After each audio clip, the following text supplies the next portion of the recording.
video.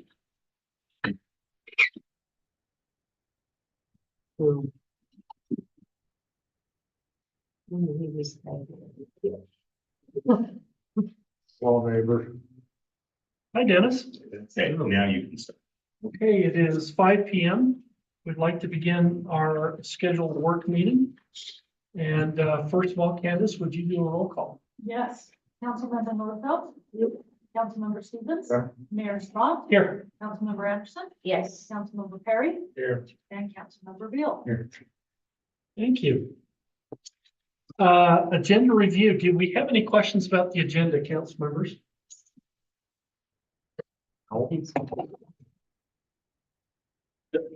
I'm not gonna be, I am gonna be. I'm looking up and down, up and down. I might need to sneak out a tiny bit early after 8, but hopefully we'll get through everything. Okay. Mother and I are going to the Sawtooths in the morning. I gotta get to Morgan tonight. Oh, We'll make it. Spencer Mason across the street from me, you know, he's picking me up at 8:30. okay, good deal. Told him to talk to you. Any questions about the agenda? No. Okay, let's go over the budget. Is Jonathan here? He's not, he's on vacation today. He said he Says, try to attend via Zoom. Okay. You get me instead. What because would he- you like to present about the budget, Sean? I got some stuff. Okay, Just let me get it up here and I've got some ears. I think I do. I just gotta get this to where it'll, Are these working again? there we go. I forgot to turn them on. That would be helpful. And my mouth doesn't want to work for me today, so that's, probably because of that. There we go. There you go. You should be last. Oh, we got music playing. Oh, you turned on more than the mic scans. I don't know where that's coming. That's coming from my computer. This is what I was listening to. So Candace, you're really upgrading our meeting here. You guys like the Beach Boys, right? That was, what would I live, how would I live without you or whatever the screen, we're gonna go to this one. That way that is now on our YouTube video. Okay. I think we're good. So for our budget hearing today, John went through a lot of the stuff last time. So we're just going to remind you of a couple of things, just the fund structure. Total budget goes into governmental services with general fund and capital projects, and then business services and enterprise funds. I think he did an excellent job talking about that last meeting. Just a reminder that balanced budget means that revenues equal expenses. And to that end, we have Oops, this is second. this last ad in print. Oh, yeah, it is a long. I'm gonna skip ahead several slides because there are things that we need to talk about tonight before we get into the full thing is the 2024 budget amendments. I don't know why this is cutting off on that. 2020. So our current fiscal year that ends on June 30th, at the end of the year, we generally have amendments to the budget, and this is to make sure that our budget balances at the end of the year, that revenue equals expenses. So what we have here, and this is also in your packets, is the 2024 budget amendments for the general fund. So we're making the general fund where we look at the revenue projections. This is more reflective of our actual revenue. And then the expenses that you can see there, we have the appropriations to the beginning fund balance, the capital outlay and equipment, temporary employees, professional and technical. These are all the stuff that we spent that needs to be balanced within the budget. So as part of your ask tonight, I ask you to make an amendment to the fiscal year 2024 budget for this stuff for the general fund.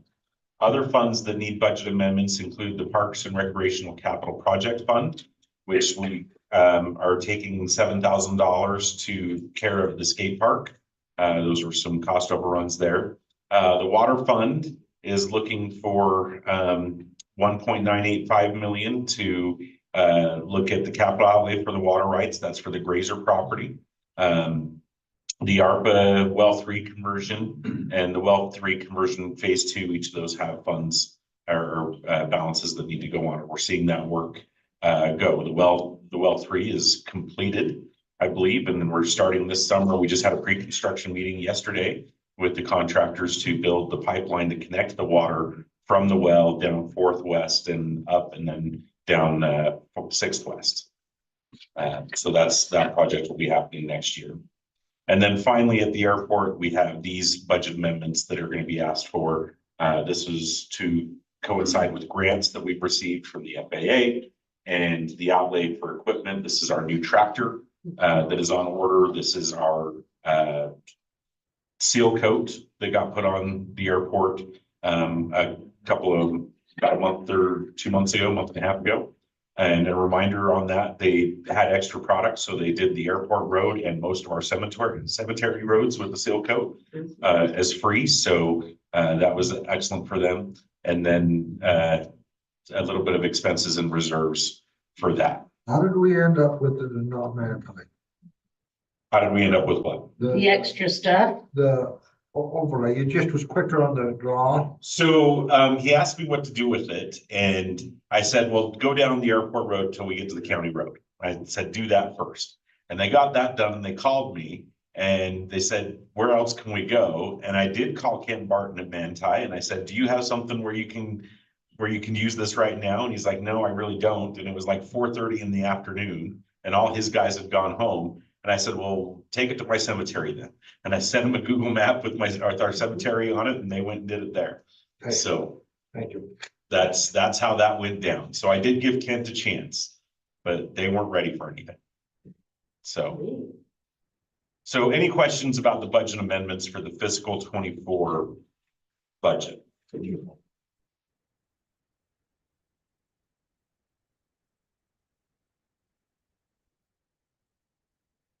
Okay. Next thing we're going to talk about is fee schedule amendments. So for 2025, we've got the summary of fee schedule amendments. So this is moving forward. We'd like to change the fire inspection fees from $35 to $50. This is the fee only if they don't pass their initial, I think we give them 2 fire inspections for free. So we only charge this fee on the 3rd inspection. Okay, That inspection fee is just for the first initial inspection. is that the first one?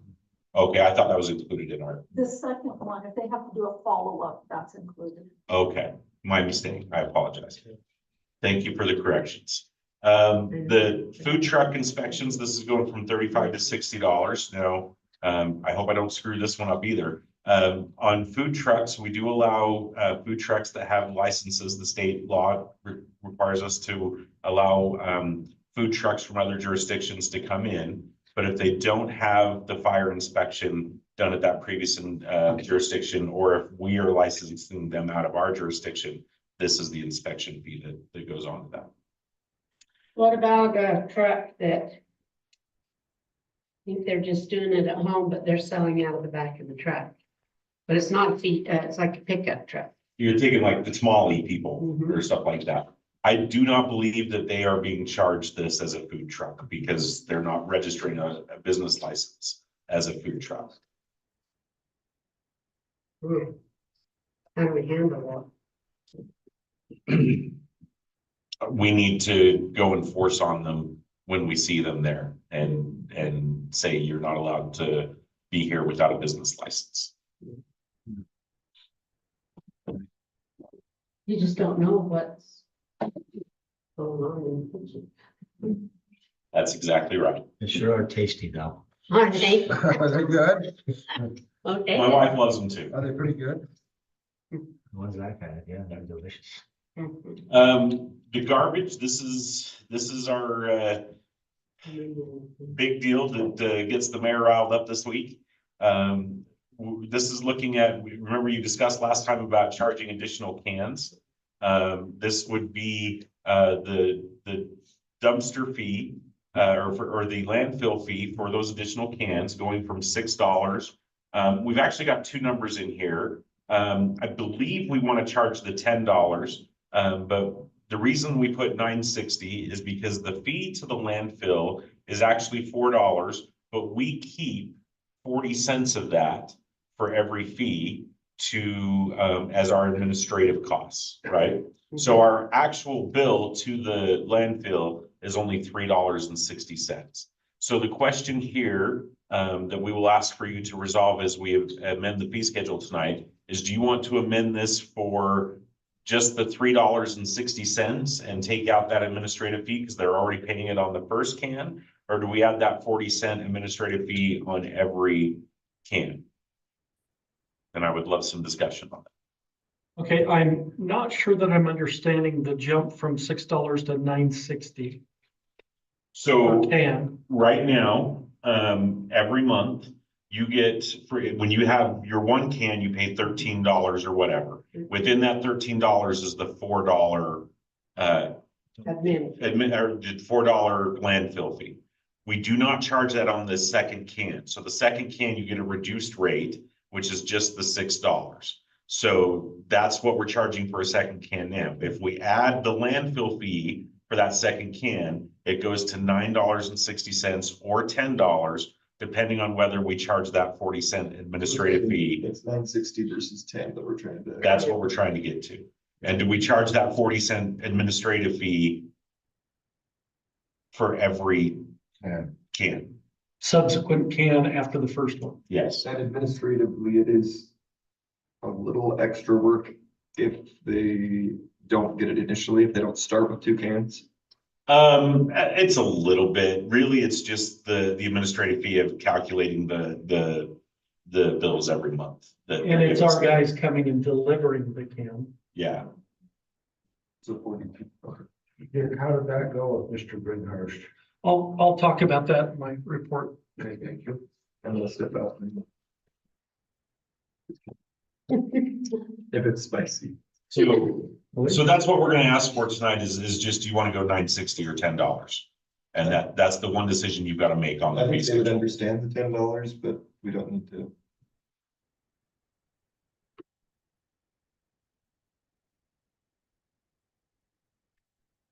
Council, what do you want to do? I think we should charge the can, because it does cost some money to deliver the cans. It'll probably cost more than 40 cents. A little bit more. 40 And cents a month. it's 40 cents a month, and the other thing, and that's per can. The other thing that we're finding, and this would go into the garbage fund, is that cans are getting more and more expensive. So that 40 cents can help us Well, and they're bolster, also wearing out. and they wear out. So we're gonna be replacing, we used to spend, I forget what the number was, and get 100 cans, and now we spend that same amount and get 80. So the cans are getting, Put them together too. yeah. It's true, I forgot about that. So to me, the 40 cents just goes to help our garbage can fund, really. I think we do, because it's, but. So. So $10? Yeah. Okay, that's what we will propose. Candace will get that into the thing. I'm actually gonna change it in Municode right now, so when you do approve it, it will be at the $10. Okay. The other two, electric residential customer connections. So this is our connection fee when you connect to our electrical system, mostly for new houses or new meters. That is proposed to go from $14.50 to $15.95. That's a one-time cost. Now, what is the reasoning behind that? I believe our cost for the meters have just gone up. Corey came in and talked to me, and he says he's raising it 10%. He says his costs have gone up way more than 10%, and he hasn't changed this in over 10 years.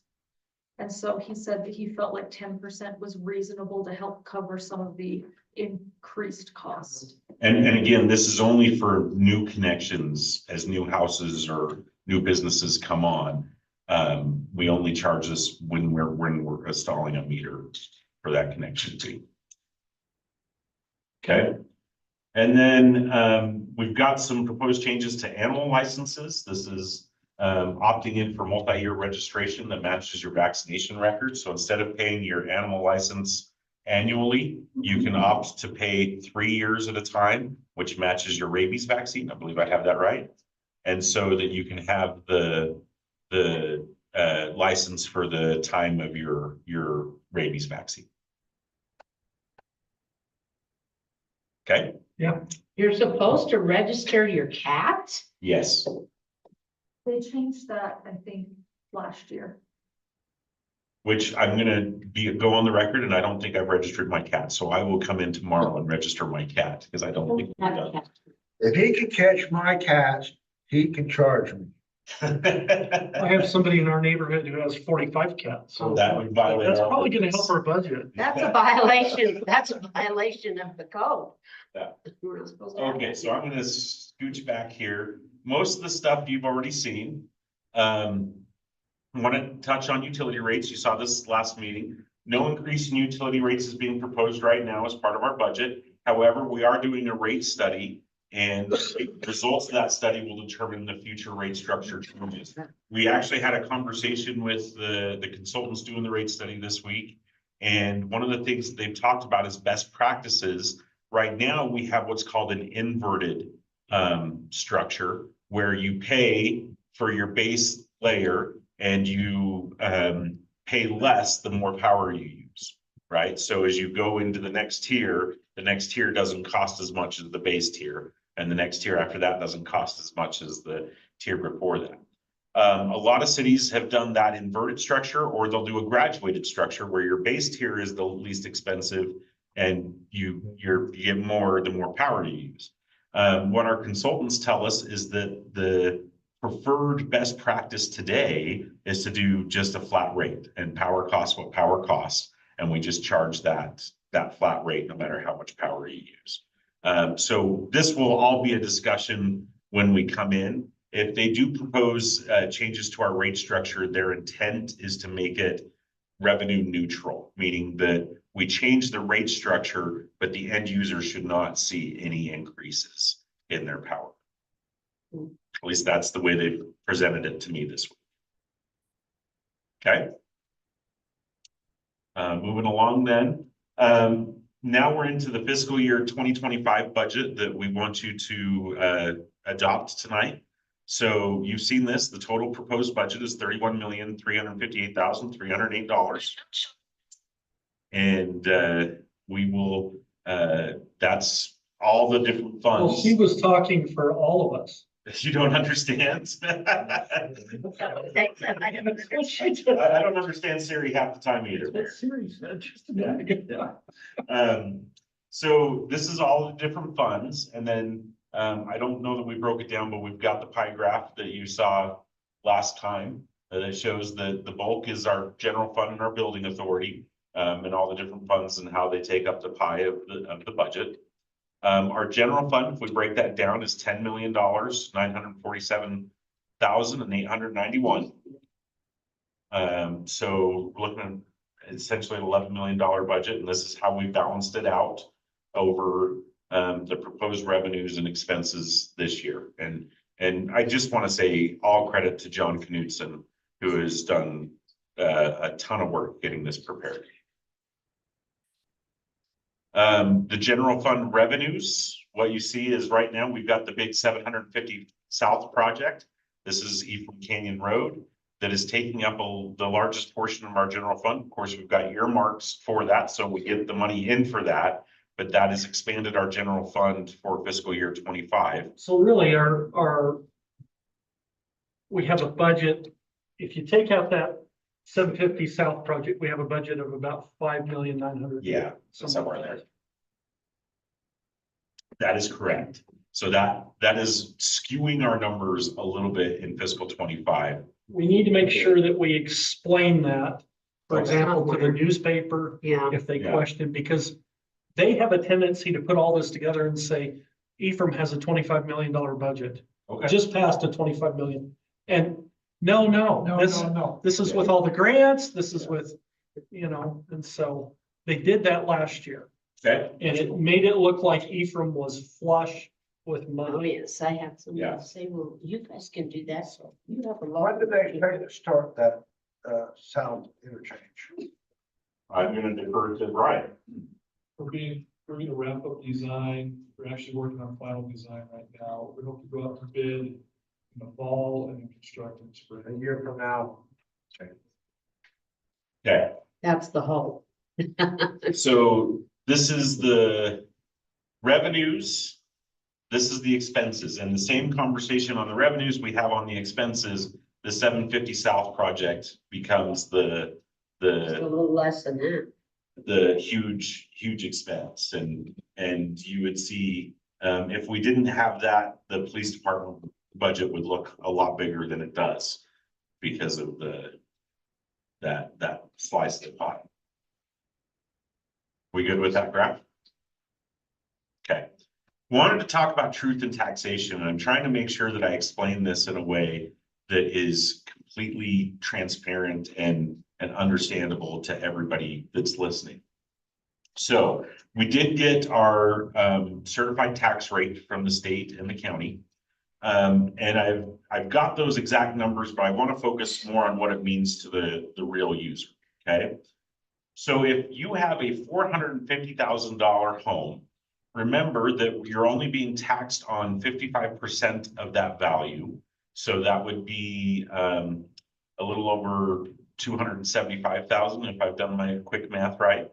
And then you multiply that taxable value of 55% by the rate, and that's how you get your bill. In 2023, that $450,000 home was taxed. Ephraim City's portion of the tax. Now remember, your tax bill is like $2,000 in this scenario, but Ephraim City's portion of that tax was $298.98. Okay. If we were to go with the certified tax rate and not do truth in taxation, that bill would come in at $279.43.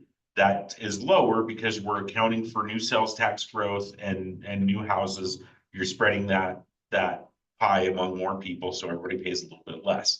However, with the 10% increase that you have proposed in the budget and that we've proposed in this budget here, that 2024 increase is a $2.47 a year difference from your 2023 tax. And that's why I grade out the auditor line, because what we're really looking at is with our increase in 2024, that $450,000 home would pay $301.46 as opposed to the $298.98. $3, small cents. $2.47, $2.50. $2.47. I don't even think I can buy a candy bar for that right now. That won't buy a Coke. That's for the whole year. too. And that's per year. Let's do 20. We'd have to go back and reconfigure the calculations for that, but that's just so you can see what's there. Same calculations on a commercial business with a $1 million value. That commercial business would pay an increase of $10 per year over their 2023 tax with what we've proposed with this tax increase. If I made that simple enough for everybody to understand what it is and transparent enough, do you see the numbers? Now, if you look at, you know, and this is getting neck deep in the weeds, but if we look at the difference between the proposed rate from the auditor and the truth in taxation rate, technically the increase that we have to announce is $22 for the home and $89 for the business. And that's your difference between the grayed out numbers here, the 279.43 and the 301 and the 1129 and the 1218. However, I think it's more appropriate to look at what they paid in taxes last year versus what they would pay in this year with this increase, because that auditor rate really just doesn't exist. So how difficult would it be to come back next year and increase it another 10%? We just have to go through the same process we went through this year. How quickly do we get that auditor rate? Do we know that before? So they are obligated to get it to us before June 8th each year. And we have between June 8th and June 22nd to pass it. So what you will be asked tonight as part of the truth in taxation is we have a resolution drafted that you would reject the certified tax rate from the auditor and instead adopt the tax rate as proposed in our budget. Does that make sense? Reject one, accept the other. Yes. I'm just thinking of the future, like Chad says, that if we can know what that rate is, we could figure out just to not increase our payment, but just to keep it the same Yes, yes. and not lose Mhm. the, And we can do that every year. yeah. We've got a calculator that we can put in and we can figure that out with, So we with. do know that in time. Yeah, so we look at that rate and we can, that rate is devised through an algorithm where we take the total taxable value of land in the city and divide it by the number of parcels and the businesses, and it's a huge, those of you that are better at the maths than I am can probably figure it out, but it's that's how they break it down. And then we look at our sales tax revenues and our bond obligations. There's several inputs that go into it, but that's the end result is if we choose to do truth and taxation, we are rejecting the auditor's rate, which automatically decreases based on growth. And we are saying we want to be at this level or this level, and that's what we're increasing to. So to answer your question, Chad, I mean, we will know, and as we have growth, we will, instead of losing if we do this truth and taxation, we don't actually necessarily need to even increase taxes from year to year, but we will get more without it touching the pocketbooks of our Right. residents. So we figured this would be, if we go with the 10%, we were talking like, what, 40,000 a year? Yeah, And Somewhere between 30 and so 40. what can the city use that money for? whatever we want. Whatever. That goes into our general fund. Right now, it's mostly going to the police raises that you talked about. It's in there now already. It's in this. Yeah, this tax increase is part of the $31 million budget that we hope that you pass tonight. What happens, just the technical process here, is we reject the certified tax rate, and that triggers the process where we adopt a base budget of the 31 million is what we're adopting tonight. And then we have to have a second hearing in August that is set by the county. We'll try to get it on a regular night, but the county gets to set that date. And the idea is they can't have multiple hearings at the same time for the same tax user. So if the mosquito abatement district or the fire district or the school district has to go through truth and taxation, they've got to have those hearings on separate nights. So the idea being that we pass this budget that's tentative, we have another hearing in August, and assuming that goes through in August, then the tax notices that go through in September would see that increase. Those tax value increases would be on your September and November tax statements that you pay by November 30th, and we would start to see that revenue in January.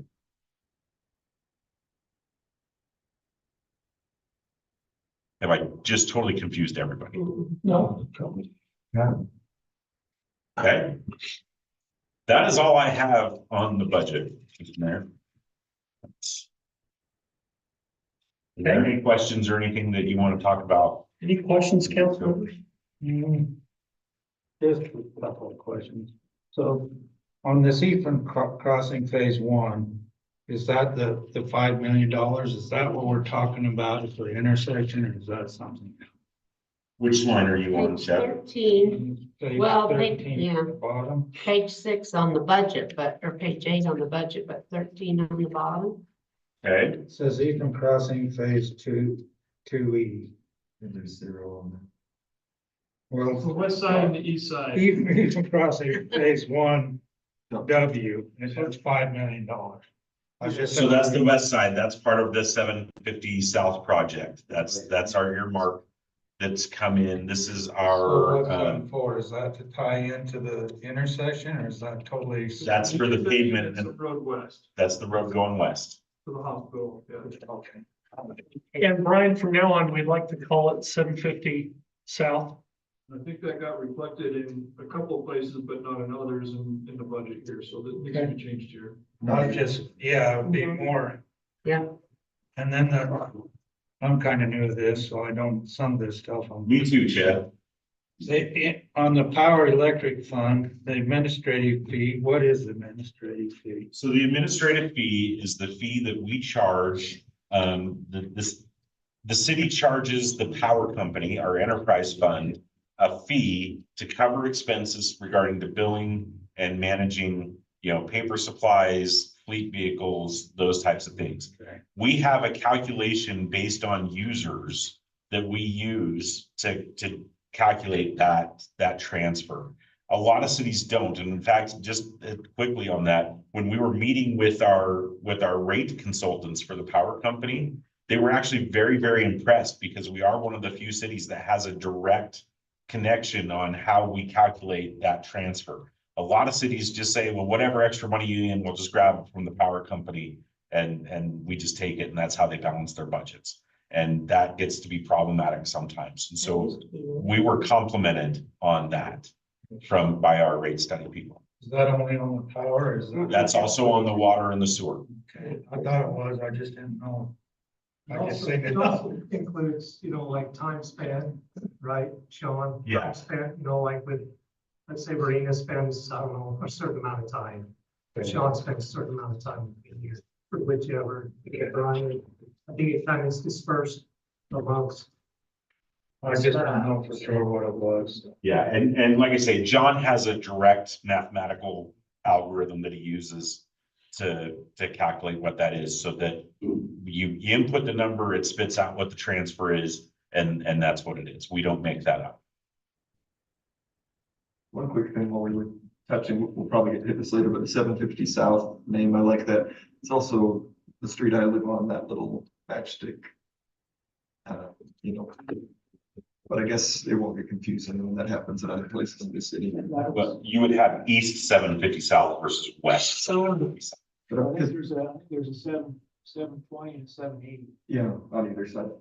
We were talking about the Ephraim South intersection, but I like to, but I guess just clarification. You get a new $4 million road, man, what you complaining about? I live on. Right on your road, like it's good connected to your road. No, I'm kidding. What about, I don't know if this is time to ask or not, but, what about the Welcome to Ephraim City signs? Is that in this budget or have we discussed it or? I do not believe we have that as a capital improvement project in this budget. We can talk about that, and that could be a budget amendment next year, I or don't know what everybody else thinks about. Oh, the mayor's wanted that for a long time. Talked about it for all the time I've been a mayor, Yeah. and it is, A sign coming into the city, is that what you're talking about? well, both south and north. Yeah. this was a recommendation made by UDOT as part of our 700 North study as I well. mean, all the other towns are really putting a lot of effort into, Yep. not all of them, but most of them are putting effort in and they look really nice. Could we get it in before the? But I mean- If we do it for next fiscal. Yeah. We could still, Well, we could also amend the budget, but we're topped out at every single thing. I mean, those welcome to whatever signs are gonna be somewhere in the vicinity of $5,000 to $15,000 each. And So- that's if you don't have anything like a marquee or anything on them, Right. or the video. It'd be nice for them to be lit up. We didn't have that with either sign before, but the one to the north, I think it was, wasn't it UDOT that, what happened to that north welcome to Ephraim sign? They had to widen the roads. That's right, it was UDOT. Yeah, we spent days out there with the jackhammer getting that phased out. If the council would like, I'd be more than happy to look at different designs and I'd love it. bids. Yeah. And we could look at it as a budget amendment for next year, or if we get some extra money to put into that, we could definitely get at least a ballpark price of different ideas. what side where was it? Kind of by It's right the by the straight, auto zone out there, kinda. but we put it the other side of Walmart probably at this point, or? We put it on our city boundary. UDOT has some real strict guidelines. They don't want, They don't want it Anything- right away. yeah, they don't, they have very strict guidelines. stricter than when we put them there before. So would that mean it have to go clear out by Willardson Lane? Yeah. On the north boundary, if that's what we wanted to do. I don't know if that's what we want to do, but that's what I'm asking, if that's where it's going. Well, we're moving north. That is from the city down. We have taken that land in here. Yeah. The one thing with that is there probably would need to be, because UDOT doesn't allow those in the right of way.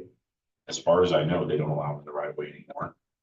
So we'd have to look at doing an easement or something, or some sort of land acquisition to be able to tuck that in. Do a billboard. That's a dirty word, man. I know it is. Welcome to Ephraim. Neon billboard. We don't, I mean, I really like to see something done. Yeah, I would too. I'll look into bids and see what we can get. At least get a start. We can do that when we have a freeway coming into town.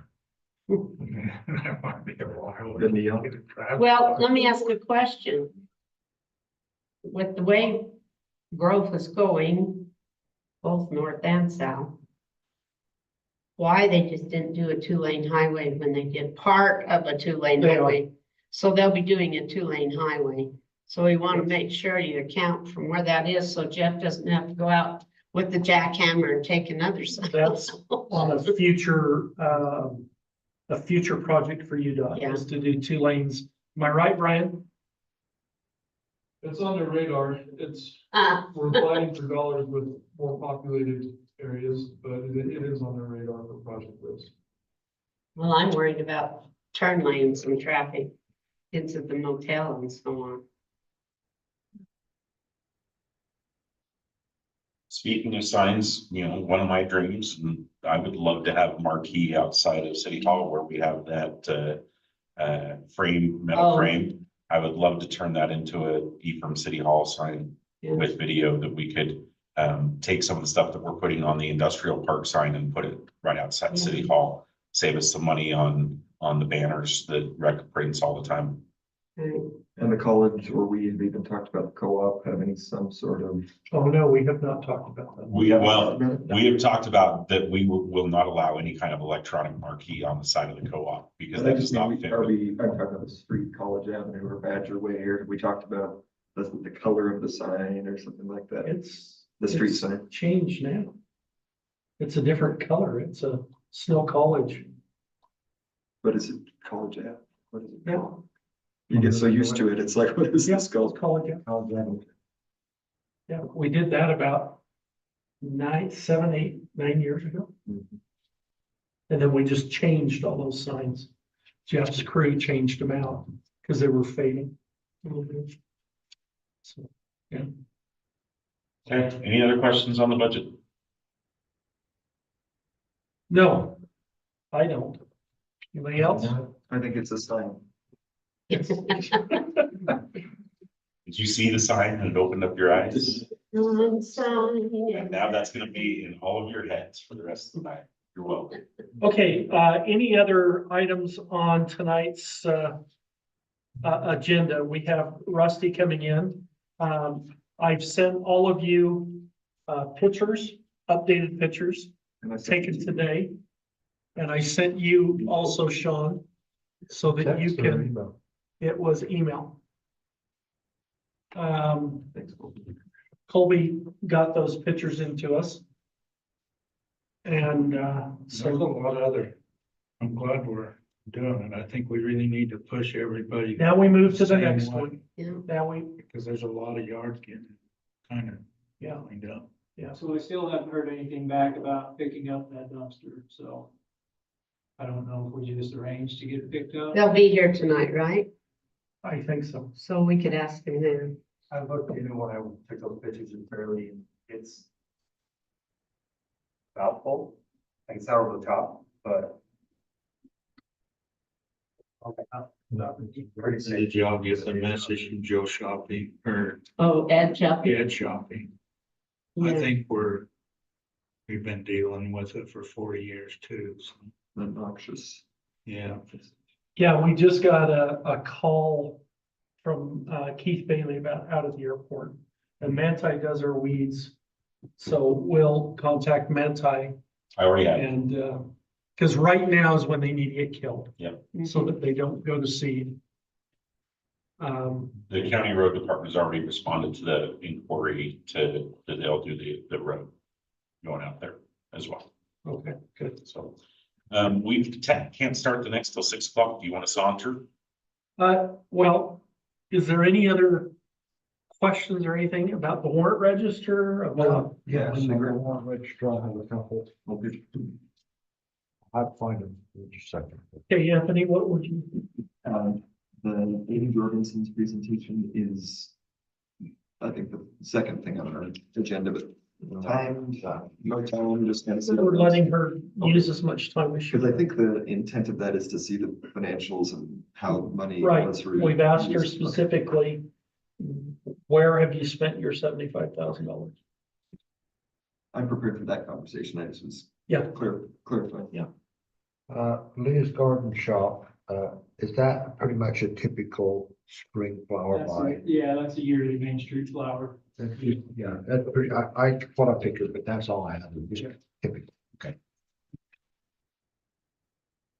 Jeff, I hate to bring this up with you. I've been through 5, 6, 7 cities in the last 3 days. And all of them didn't depend on how big or how small they were. They all had kind of those banners, those street banners that say, welcome to whatever. Looks really sharp. Is there any way to look into a price for that for our main street? What would you say? No, Just on No, the street just- light poles? just the banners on the poles. So, Corey's crew usually deals with those, but we switch between Snow College and what else? We've got Scandinavian. Scandinavian days. So, I mean, I'm sure we can get back. You want a generic one for just, Welcome to Ephraim. yeah, I'm not even sure where they're made, to be honest. I've worked, there's several companies online that can do them. I can look into that too, if you'd like, Mayor. Mayor, I get numerous magazines of banners. So do I. Yeah. So, if there's something you might would prefer, let me know, and we could collaborate, maybe look at something. Do you have any magazines in the office now or? Okay, let's maybe sometime this week or next week, let's sit down and look at some of those and see what the prices are. I think you can do however, you can put our logo on there, or whatever that might be. Yeah, several cities have their city logo on. The mayor asked me to hang those, I think it's maybe during graduation. We do graduation, then we do again in the fall. when the they students- first come to school. When they start coming here. The Scandinavian banners, I told Amanda that those need to probably be replaced. Looking to make something new next year. for Yeah. those. And Especially obviously, since it's a 50-year anniversary next year. exactly, that's kind of what she was thinking.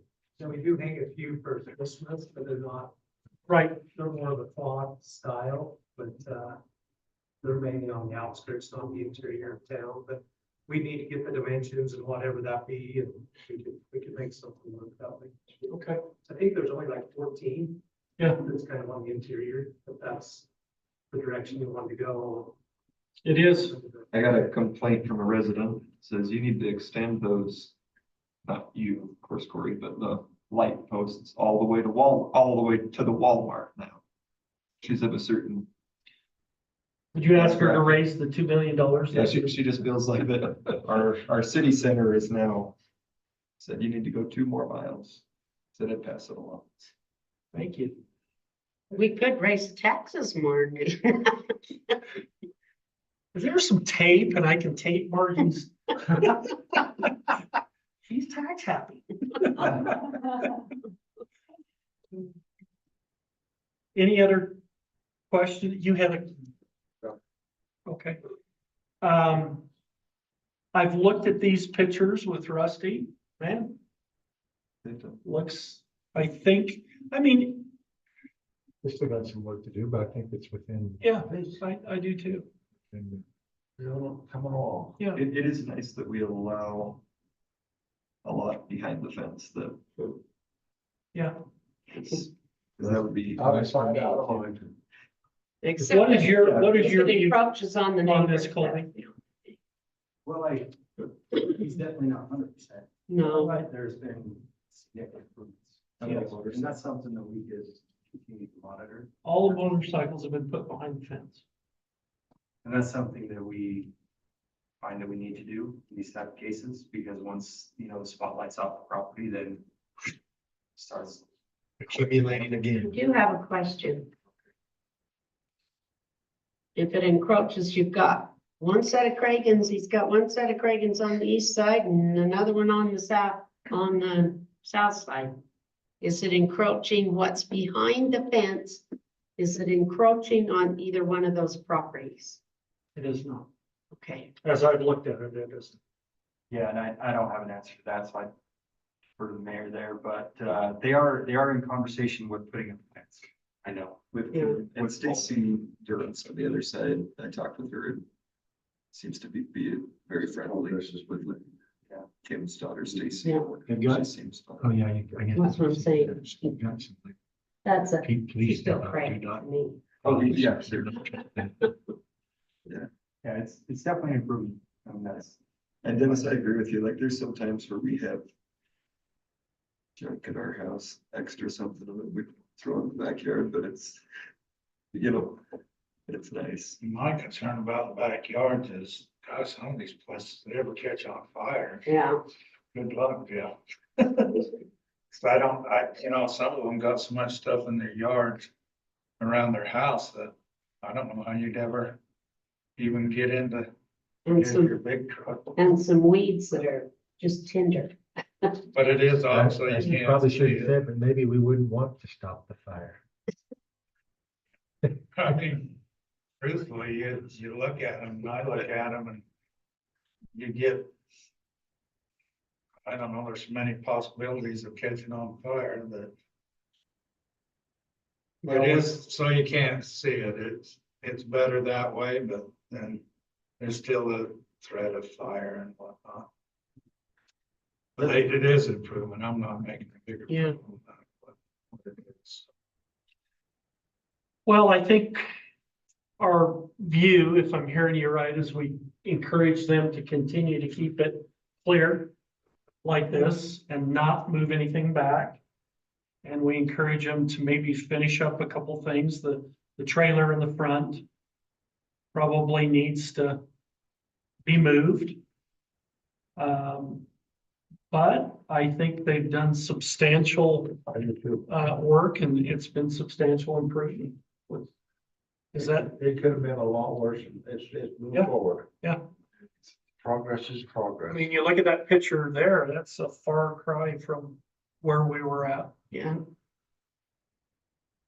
And as far as tackling these other ones, not immediately, but the one that's near Lund Lane, just down that road that we were talking about with Bob Conder, or was with Bob. Yeah. How do we, I mean, if there's 10 in our town that are that egregious, how does it cover one was? If we see it, like, I know that the formal complaints, or not a complaint, but like, Yeah. are lodged to the city. I mean, somebody saw that this was gonna be discussed and they said, is this over on this property? Oh, that one. Yeah. Like, oh, is it this one? It's not that one either. yeah. Yeah, I think our police force has been out observing and looking. And I think they're the ones who sort of bring it to our attention. If it's been brought to our attention, then we need to heighten that and bring it here and talk with Colby about it. Well, it starts with a citation, right? Mhm. Yes, And then they can come and Yeah, so we don't, so like our process is we just do a knock and talk, let them know violation. And then we can move to a notice. After the knock and talk, if we're not seeing any compliance, then we'll move to a notice and give them a deadline with the notice before it even comes Gets to before you guys. Like, the notice equals citation, as we call it, or same.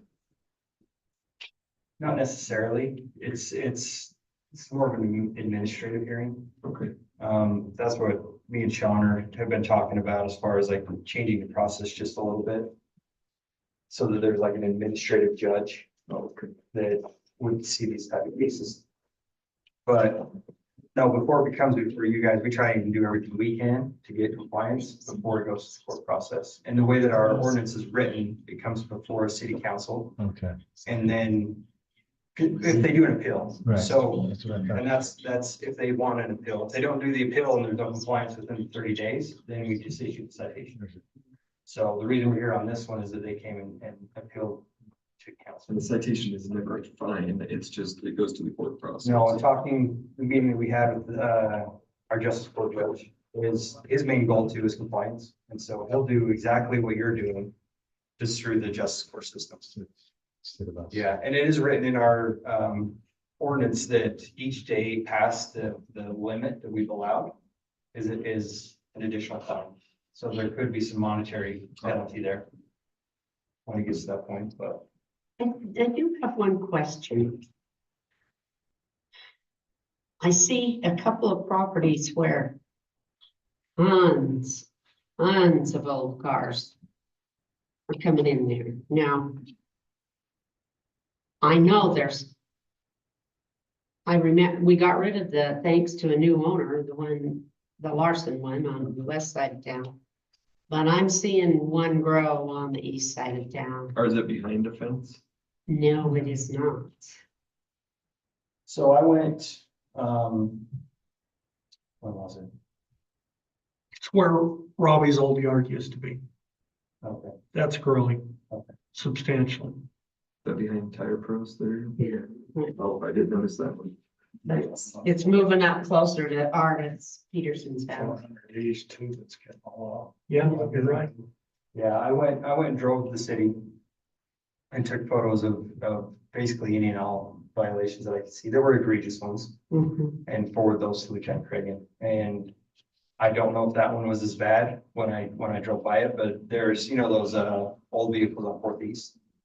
Yeah, the trucks The trucks. in a semicircle. Yep, so I took a picture of those and he contacted that owner, and so we're working on it. But if you see something, just, shoot us an email or text or call me and let me know, and then we'll start working on it. So what about I wasn't here when you reported on the diesels down there. Did you report on those? No, I haven't yet. That was one that I took a picture of and gave to Cragen. I appreciate it because That's just west of the. there's more things there concerning, the oil leak, the grease. I don't know if he has a business license or. He's got a trucking company, right? That guy. Yeah, he's moved his operation to Manti, But but the mechanic. But it's a big concern, the soil and, everybody else has to have, There must be 15. His Or semis. and he's just doing it out on the street and it's. in there. That's my concern. I'm glad you took some pictures, because I looked at it just yesterday, and like, holy cow, there's a lot of stuff inside the lot. We're having weekly meetings. Sean and Colby are having weekly meetings on this. Appreciate it. I know it's a big job. I know it's a pain in the butt. And I know property owners have a lot of legal rights too, so I know it's. Right, and that, It's a deal. that Larson project was my project. I never thought that one was gonna get taken care of, the one that it was. New owner. You were talking about, Yeah. right, it was working with the new owner that we were able to get that. Yeah. Cleared out, but yeah, we're working on the bill, semi-issue, and I've talked to him for years, like, I told her she was our new best friend. So I was somewhere when she started it. It looks to me like a lot of people are getting the message, because there's a lot of them that are getting their weeds mowed. Something you may want to talk about in your newsletter. but like I said, if you guys have any concerns, just reach out to me and we'll get on it and start the process. Thank you. I'm going to declare a sauntering break from now until 6 p.m. Is that the petition thing?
Shouldn't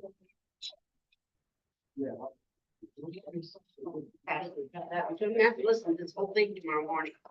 It is 6:01 PM. Thank you for coming. We'd like to call this, or we'd like to resume our regularly scheduled city council meeting. Moving on now to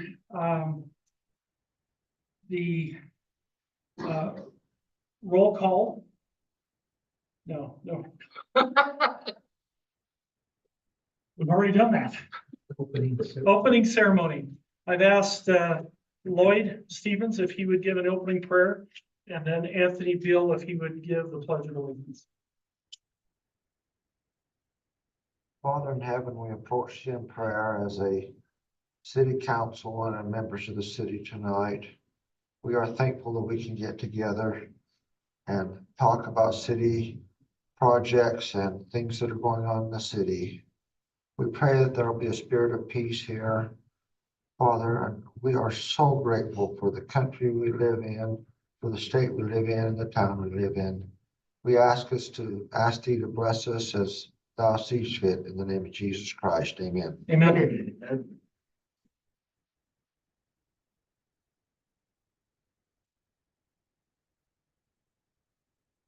Pledge allegiance to the flag of the United States of America and to the republic for which it stands, one nation, under God, indivisible, with liberty and justice for all.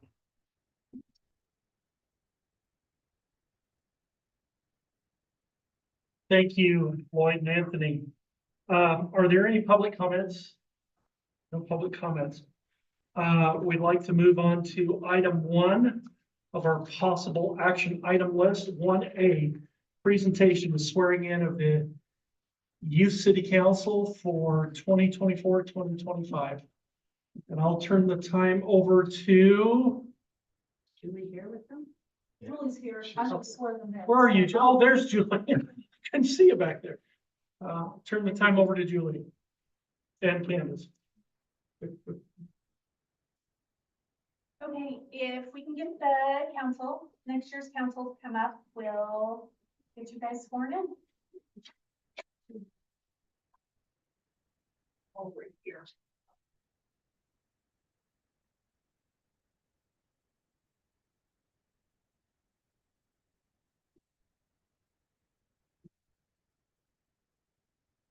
That's me, I don't need it. All right, so you guys are gonna repeat after me. I'll have you raise your right hand, and when I say, state your name, you're all gonna state your names at the same time, okay? All right, so raise your right hand. Okay, I state your name. Do solemnly swear that I will support, obey, and defend the Constitution of the United States and the Constitution of the State of Utah, and I will discharge the duties of my office with fidelity. We're good to go? Congratulations.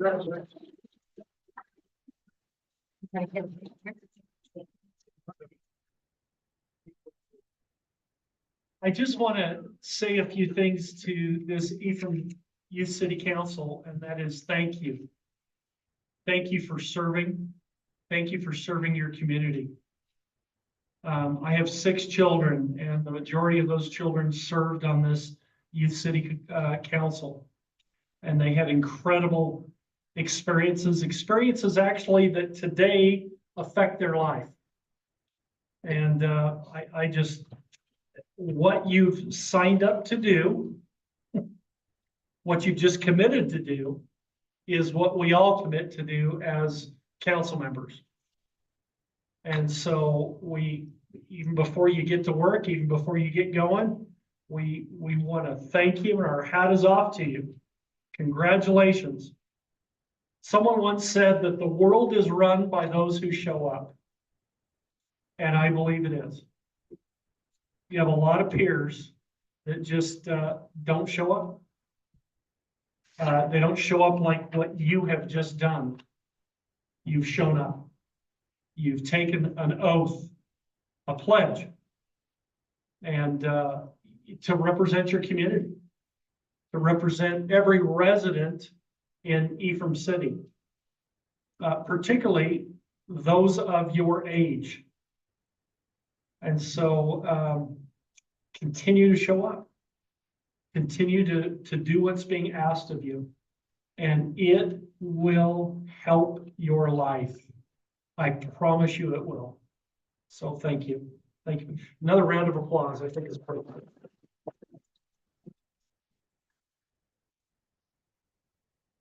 Okay, item 2 on possible action items, Greenery Arts presentation. Amy. How are you? Good, how are you doing? Good. Doing so much. So, I got a phone call from the city manager on Thursday afternoon to come and present tonight. That's out of town till yesterday. So I wanted to talk a little bit about process, because I know there are so many new people. City manager is new. We have 3 new city council members. It's a very sort of, it's, you have a lot of learning sort of, and there's a lot of process to sort of understand. So you asked me to report on how the funds are spent. So what we do as part of our reporting is every year we present to city council, which we did, I think about a month ago. And that's a report on all of our activities and programs. We also report on data. And then we also submit a completed 990 to the city and a compilation report. And a compilation report is a document that is presented by our CPA. So I have one copy of these because it's very paper intensive. These are both filed with the state of Utah Auditor's Office, and we also give the city a copy as well. The compilation report is a new audit report that's required by the state of Utah because we are over the threshold of $100,000 of public funding. So we reached that a couple of years ago. So there's this new compilation report. And then we also complete what's called a statement of functional expenses. And that is done in tandem with our CPA, where we give them our QuickBooks file. That's how they produce the compilation report. And then we go through line by line and determine what percentage of those expenses go to programs and what percentage goes to the administration. So that's the statement of functional expenses document, which I'll give you in a minute. That is also filed with the state, and all of these are publicly available online. So I think numbers are very important, and particularly in a public setting on record, I want to be sure that I'm reporting accurate numbers. So as part of what we do, we have a timeline. Our fiscal year ends on June 30th, so we're very close to finishing. We spend the end of June and the month of August basically working with our bookkeepers, compiling all of our data, reconciling everything that we've been doing along the way. And then we hand that all off to our CPA. And we actually use the last couple of years, we've used the same firm that Ephraim City uses, so Larson Accounting. And once they get it, we go back and forth with the CPA to create the compilation report and the statement of functional expenses, which is right here. So if you have questions, I know this, if you're not, it took me a while to learn all this, so if you have questions, let me know. So I'm showing you fiscal year 23 because this is the year that has been officially completed. We have not yet completed fiscal year 24. We are close to that. So that's what we do in our summer months is it's all over around the county. So these are the numbers for fiscal year 23. We had a significant year in fiscal year 23 because we had $56,000 in granting funds for capital projects, which we've been using on the building. So normally we don't have that much revenue coming in, but we are almost complete with all of those capital projects and we'll be done by the end of June 30th, just a couple more weeks away. So if you look at this statement of functional expenses, you can see what amount goes to programs and what amount goes to management and administration. So it gives you a kind of percentage on those line items there. Most of what we do goes to programs. We're a program-heavy institution, right? Based on our presentation a month or so ago, we do a tremendous amount of programming every year. And you'll see that reflected in the percentages there. So what Ephraim's money goes to, I think this is the important part for tonight, is for general operating expenses. So we write a lot of grants, many we get and many we don't get. And grants, it's much easier to find, identify, and get grants that are specific to programs, meaning they want to pay for an actual education program or an event or a particular exhibition. It's much more challenging to get general operating expenses, which pay for things like keeping the lights on, your accountant, your staff salaries, your employees, your payroll taxes and things like that. So we use Ephraim's funding for general operating expenses. So what that means for us is we have 3 employees, and it goes a portion of employee salaries comes from the Ephraim General Operating Fund. Payroll taxes, some independent contractors. We work with a lot of independent contractors that do things that we simply cannot or do not know how to do.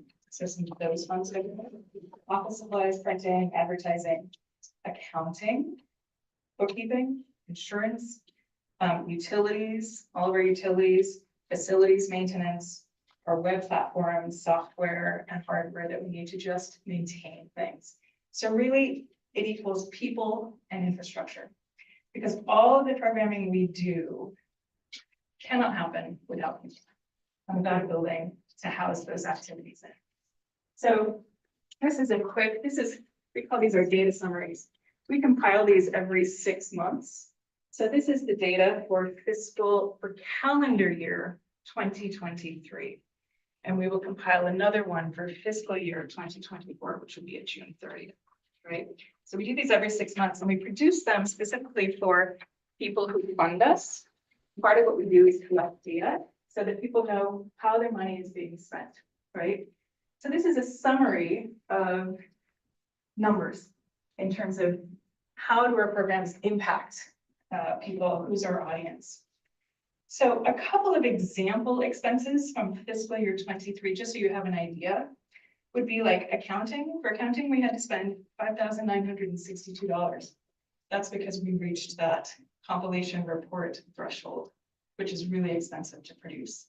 Someone has to be licensed specifically to produce that kind of report. We can't just use the local CPA anymore, unfortunately. So those things add up. Insurance, $1,617. Utilities, that combines like gas, Ephraim, that was $5,951. Advertising and our website platform and Gmail accounts, that was $1,889. So these are the kinds of things that general operating expenses go to. We had to replace our gallery lighting because they were all, they had faded and they were all mismatched and matched, and that was $1,940. So just the kind of operational infrastructure things that keep the space looking beautiful, keep it functioning, and keep all of the programs running. So quickly, I just wanted to talk about what do staff do and how do we spend our time? And this is where, probably our largest expense is people, right? It's people and infrastructure. So we organize all of our program areas. So for example, we teach 133 workshops, but each one of those workshops has to be organized and coordinated and advertised. It goes to exhibition programming, 19 exhibitions, working with 94 different artists, hosting 5 different artist in residence fellows, our film feast event that happens, and then we had 35 separate events. So the people portion, that's 3 part-time people, a portion of those salaries. We have a couple of other general operating grants that also help to support the infrastructure and the people part of it. Without those other two general operating grants, we wouldn't be able to do everything we do. And then we also do marketing and advertising. We manage capital projects, which if you've ever managed a renovation project, you know how much time that takes, just sourcing that, managing it, reporting on it. We keep up the building. We do a lot of grant writing, and we have to then report on those grants as well. So that data that you're looking at is part of where time goes to as well. That would be administrative time. You have to collect that data. And then we maintain our nonprofit compliance and our audits and budgets and accounting and payroll. So that's a very sort of broad overview of how the funds are spent. And you have the fiscal year 23 example. And our fiscal year 24, we handed off to the CPAs by the end of July. And then it's just depending on how long or how big their workload is. Sometimes they're faster or slower. We have that into the state by the end of 2024. And I always push to get it done. I try to push them pretty hard so that we get it off our plate and it's in by, October, November. So I'm happy to report on that data again, if you would like it sooner rather than at the end of the year. Anytime that we work with funders, particularly if it's a new funder, the very first question is, how would you like us to report back to you?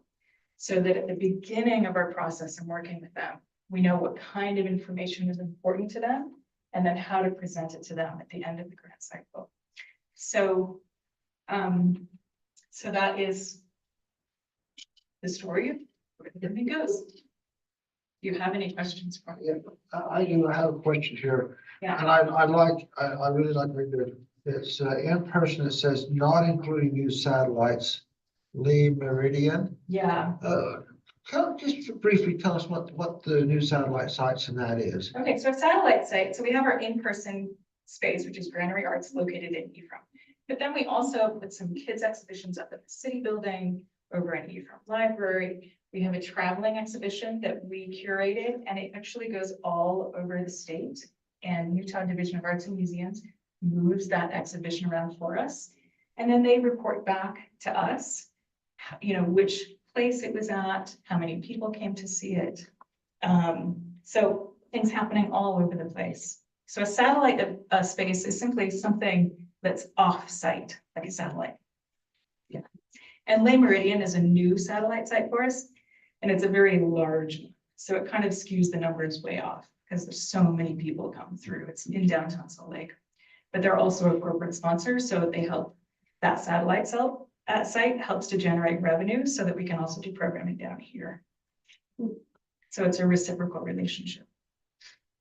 Yeah. Any other questions, council members? I got a question too.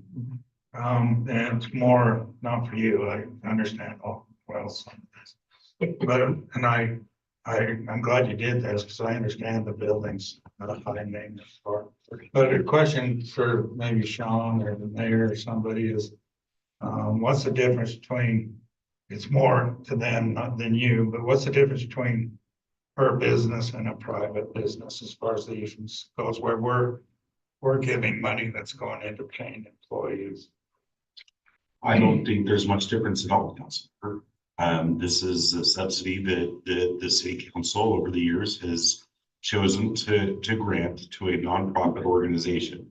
From a standpoint of business licensing or how it operates, they're independent of Ephraim City. They're not a subset of Ephraim City. This is a donation that you make, that the city council can choose to make every year as part of your budget. And so far every year you have chosen to donate upwards of $75,000. And that number is again included in your fiscal year 25 budget proposal tonight. But as far as donations, it's no different than the money we donate to Hanson House, the money that we donate to, or if we were to sponsor a Maverick, an Ephraim City Maverick liaison and pay for Maverick to have an employee, it would be just the same. There's no technical difference in that, other than the Granary Arts is a 501c3 nonprofit. And I'd like to underscore that. Yeah. They're a nonprofit. Okay. They don't have goods that they sell to the community. They have education that they bring to the community. They have arts shows that they bring to the community, film shows that they bring to the community. They travel to the middle school and elementary to train kids in artistic techniques. And so it's very definitely a nonprofit. And one other thing that I can add to that, Mayor, is the state of Utah does require every municipality to designate their art. I don't even know what the word is, Amy, but it's the art supplier, not, I want to say supplier, but your Local arts agency. local arts agency is what I'm thinking of. Thank you. And so we have, Ephraim City has designated Gathering Arts as a local arts agency. And I think that is the main basis of the relationship is we have an MOU with Granary Arts to provide those art museum services to the city to comply with our state regulations in that regard. Yeah. Thank you. And I would also just say a nonprofit is very different than a retail business. And that's why I Yeah. asked the question. We don't sell Just things. learning, so. Yeah, no, that's great. The kind of Thank you. questions are good. Yeah, it's a charitable service-based organization. And can I also add, Amy, just so I believe in openness and transparency. Not only does Granary get funding from the $75,000 donation, but we do offer the use of the hall. Ephraim City owns the Granary Arts building, and Granary uses that as an in-kind donation. And then Granary often does requests for and receive arts funds through our RAP tax, or Recreation, Arts and Parks. And they have been a consistent recipient of grants through that program through our sales tax. Thank you. Any other questions? Any questions, council members? Mine is more of a comment. I think it has been helpful for me to unbundle this a little bit. Should cities donate to nonprofits? Should cities our size, should we be donating at all to Hans Hansen or anybody? Donating to something that benefits my kids at Ephraim Elementary School sounds awesome. For the school district or the county especially, should the city also be part of it? So there's some of those things that come into my mind. If we do, I think this high of an amount in my mind, I have no question over the quality of the art. No question. This is an awesome program.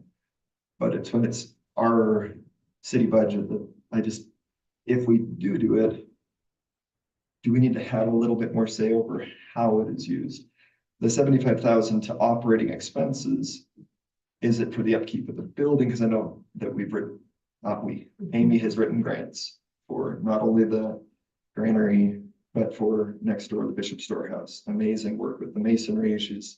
Their group has helped with the plaque for the CCA Christensen cabin, all sorts of things. But again, I think if it were put into let's help keep the lights on and let's make sure that the building works well and there's no bats and there's no leaks and all of that, that would feel like we're taking care of our own building that we own. Again, if it's $5,000, maybe not as important to get into the nitty gritty. This is just my thought. If it's a larger donation, I appreciate this.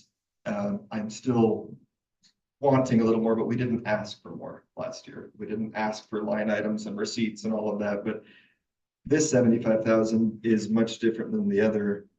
We're not even a third of your operating or your contributions. You have 250, nearly 1,000. We're just 75 of that. You guys do a ton across the state in Salt Lake City, it's great.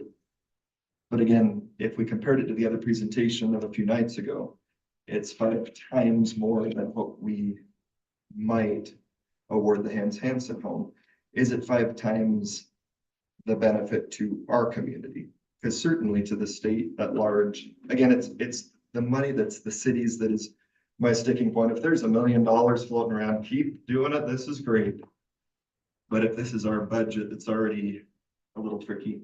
I think you have to keep in mind that the Hans Hansen House is also getting a charitable donation by another organization. So, Just like these ones though, right? This contributions and grant revenue and those types of things. oh. You mean, Or do you mean like Daughters of Utah Pioneers is, and but, Church of Jesus Christ of Latter-day Saints, and it's most, about missionaries that work there. yeah, So I don't know. All I know is that this is a quality program. agreed. I think we emphasize a lot of things in our cities. I'll say it because I love everything everybody does in the city. But, you know, we invest a lot in sports programs and so on. And for some, that is not what they gravitate to. And we have very few things that are in line with the arts. My only wish is that the actual citizens of Ephraim would come in there more often, support this more often, and see that it's not, I mean, it's a high quality program. If you knew what was in there before they came in, you would know that this is an entirely different situation than it used to be. It's also a Main Street presence for when people come into the city. I'd sure hate for it to not be there or fall into disrepair. That's just some of my thoughts. Yeah, I might add something. All of our programming is free. And while we do have a reach around the state, all of those things that we do are not, those are free. Those are partnerships that we've designed so that that doesn't cost us anything. Does that make sense? So it's a bit like free advertising for what's happening here. All of the programming at Granary Arts has always been through the lens of rural place, through our place. We have never tried to be anything else other than a community art space that is dedicated to arts in rural places. And I think we are very much a champion of culture and arts in rural places. And because of the work, the good work that we do, we're actually a beacon for that. People come to us to learn how to do it in their own towns, around the state, and even around the West and the rest of the country. So Ephraim's support reaches, and all of the programming is free, Ephraim residents, but through the leverage of your support.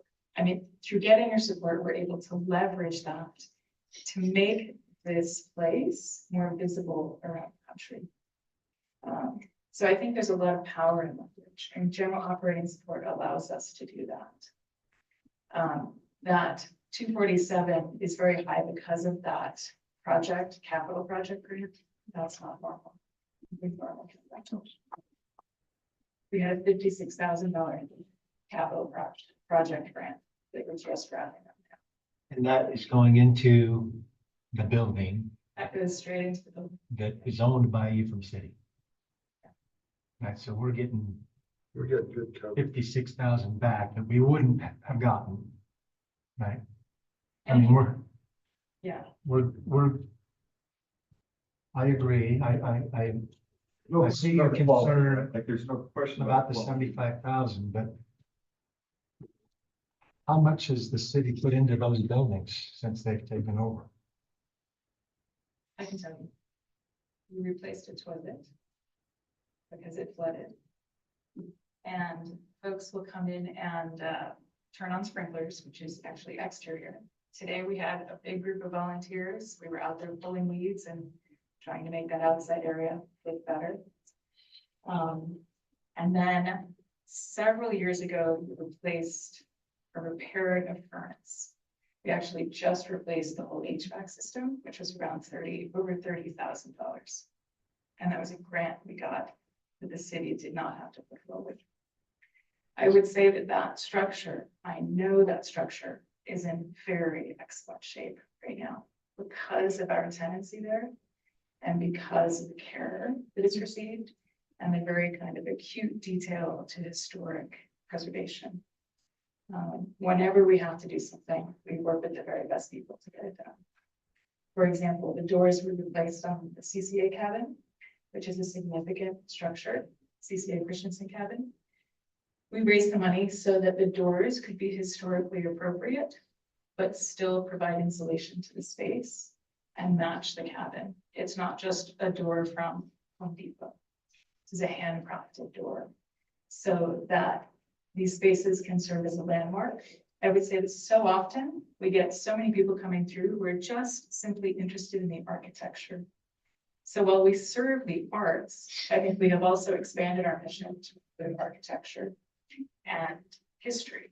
Right now, we are working on 2 video kiosks that will tell the story of the CCA Christensen cabin and the story of the Relief Society Grant building. Those 2 projects are being funded by the LBS Foundation, and they gave us some money to do that.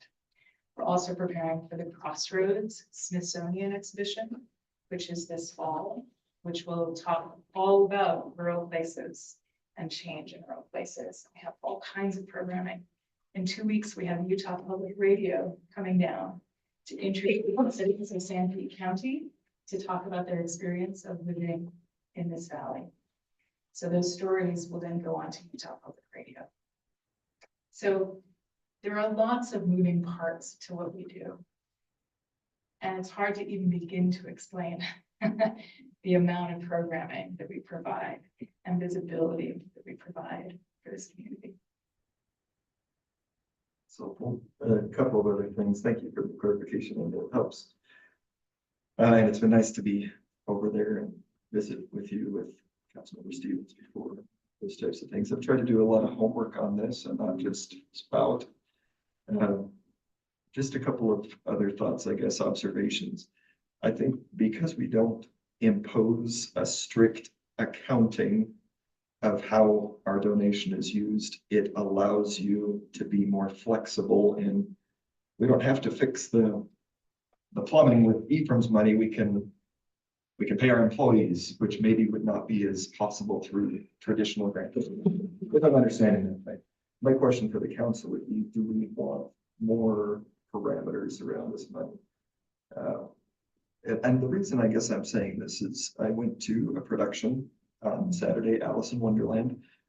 And this entity, this group that's trying to start theatrical stuff, requested some monies of Ephraim City that were denied for now. And there's reasoning and those types of things, but I look at the great work that's being done here and how much art is something that we should or need to support as a city versus art that, you know, absent Granary Arts, we'd have not as great, but something in the elementary school, something through Snow College, something, but we don't have a concerted effort with music or theater or other things that we're sponsoring to the tune of $75,000. And I guess I look at that it's a lot of art, it's a lot of great art. And I look at this up and coming group with theatrical things, and there's just not enough money to support that in this way. So I would propose, not officially, Mayor, of course, but that we look at kind of an accounting of this a little bit more. That I love what Councilmember Nordfeld brought up, $56,000 to improve that building that we didn't pay for. That's awesome. It is rent free. We kind of paid for, but Through a grant, I just mean, it's great. Excellent point. You know, those types of things, that's, I mean, the money that's coming in. But I think looking at either seeing how this money is used in the future, itemized, you know, something that we look a little bit more structured that way, or in future years, coming up with a plan to either back it off a little bit, or I don't know. I don't think others can really come to the table with this if we're promising this type of thing. I think it might need to be done this year because that's what we've done, and we certainly have not said otherwise leading up to this meeting. But I just have a little hesitation there, but it sounds like I might be alone, so. We can sort of allot what is going where. We just need to do that, know that at the beginning of the year. Because you can't make it up and go backwards and recall every minute that you spent doing different things. But we can begin to do that at the front of our fiscal year. I guess I just say, if I knew the $75,000, 70 of it was just for the keeping the building going, stop talking. But if it's for things that maybe benefit Ephraim indirectly or redundantly benefit Ephraim, it's a lot of similar things then. I mean, just the transparency would be great. And Good things to think about. Maybe Amy, going forward, we could do that. Sure. Not this year, but going forward. I was a council member during the previous administration of an art that was inhabiting Granary Arts, and then Amy and her staff came aboard. I can testify to the point that it is night and day what Amy's organization has provided to the community, and what was being provided before. Was there that much money going to the previous? No. And the reason why that price has raised steadily over the course of the last 10 years is because of increased programming and increased costs, just plain costs. And we have felt good as a council in the past about the incremental growth that we had over nearly a decade of time. But I think now that we're having some budget constraints, we just want to make sure that we have an idea of where that money is being spent. So going forward, I think that would be a great thing. I would also say something else. We've run various surveys in Ephraim City in the last 15 years, professional surveys. And one of the surveys pointed out this kind of ethereal thing called quality of life. It has a lot to do with parks and recreation, but it also has a lot to do with art. We devote literally hundreds of thousands of dollars to parks and recreation. But the other arm of that is of quality of life is the arts being represented in the city. And Granary Arts has put Ephraim City and their program nationally. It's recognized. You can find it in national publications. Amy's shown me this. I went, whoa, but also internationally. And so it exposes Ephraim City to the nation as a whole.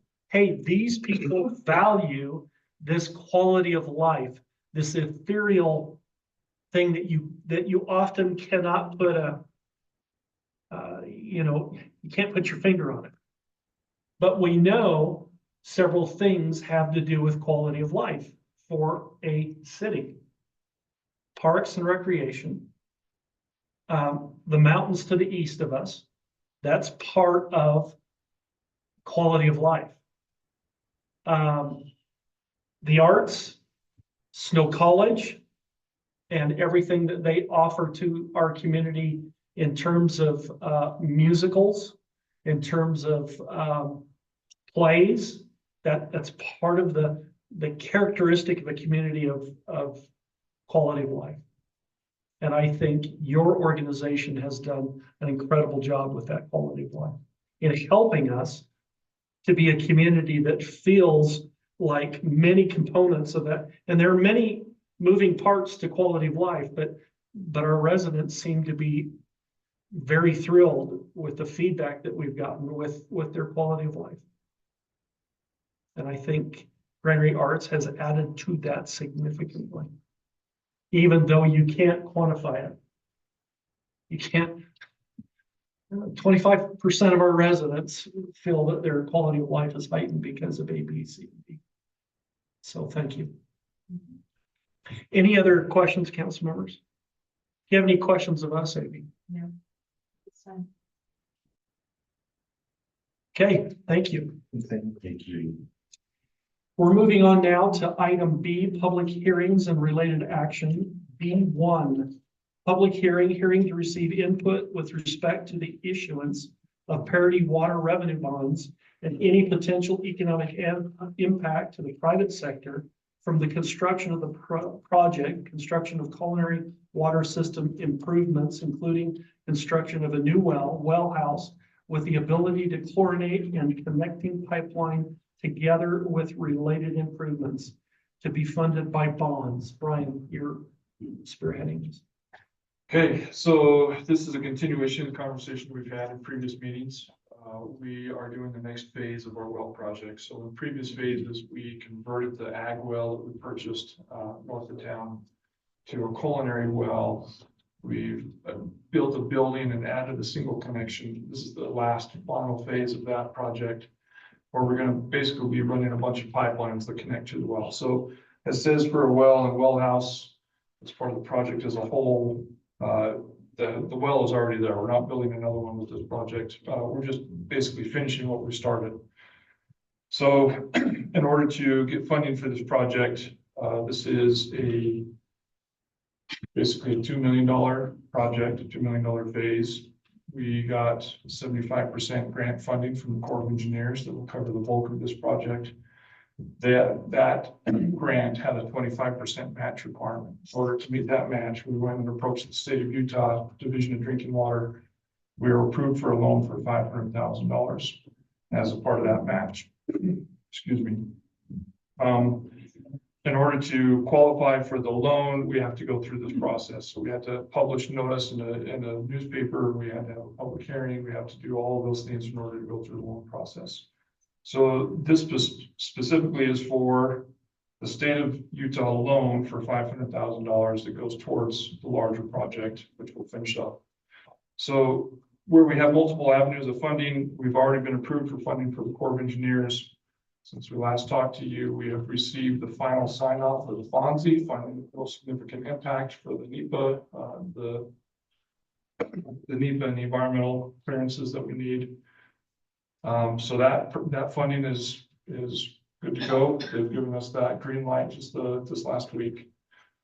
We have gone out to bid. We have selected Barton Excavating to do the work. They were the low bid for that project. So they're going to start work here. We've already had our pre-construction meeting with the engineer.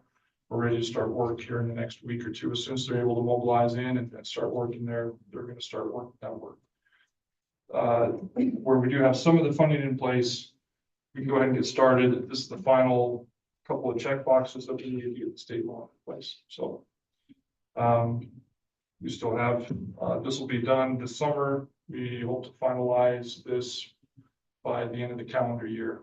The bulk of the work will be done this summer, and some final punch list and cleanup will be done in the fall.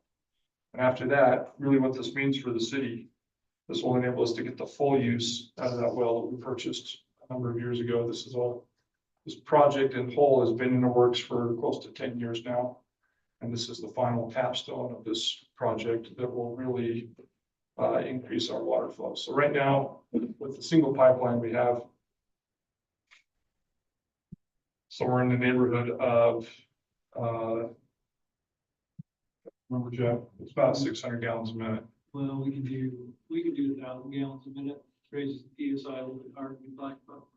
Right, so in order to be a safe operating range, by the time we're done, this could be in the neighborhood of 1,500 plus, possibly as high as 2,000 gallons a minute as well. So that's what this project will add. It gives us the capacity. The well produces more than a single pipeline can hold. So by adding additional pipelines, we can maximize that well. So. If I may, Mayor, we did some back of the napkin math on that at our pre-construction meeting. I think I calculated that the 2,000 gallons per minute, if I did my maths correctly, was the equivalent of 8 acre feet of water. What that means, you take an acre of land and put water on it 8 feet deep. And that's what you're getting out of that in a year, right, Brian? I think that's what we calculated it as. Yeah, Yeah, I think so. that's a lot of water. That's all I'm saying. That's a lot of water. It effectively, it's worth several million gallons a day of water for us. When it's also. At 1,000 gallons a minute, I think it's close to 2.5 million. At 2,000 gallons a minute, it's close to 5 million. That is remarkable. It's a remarkably productive oil. So with that, any questions? Or no further Questions, public council comment? members? Okay, this is a public hearing. And so we're looking for any public input concerning this.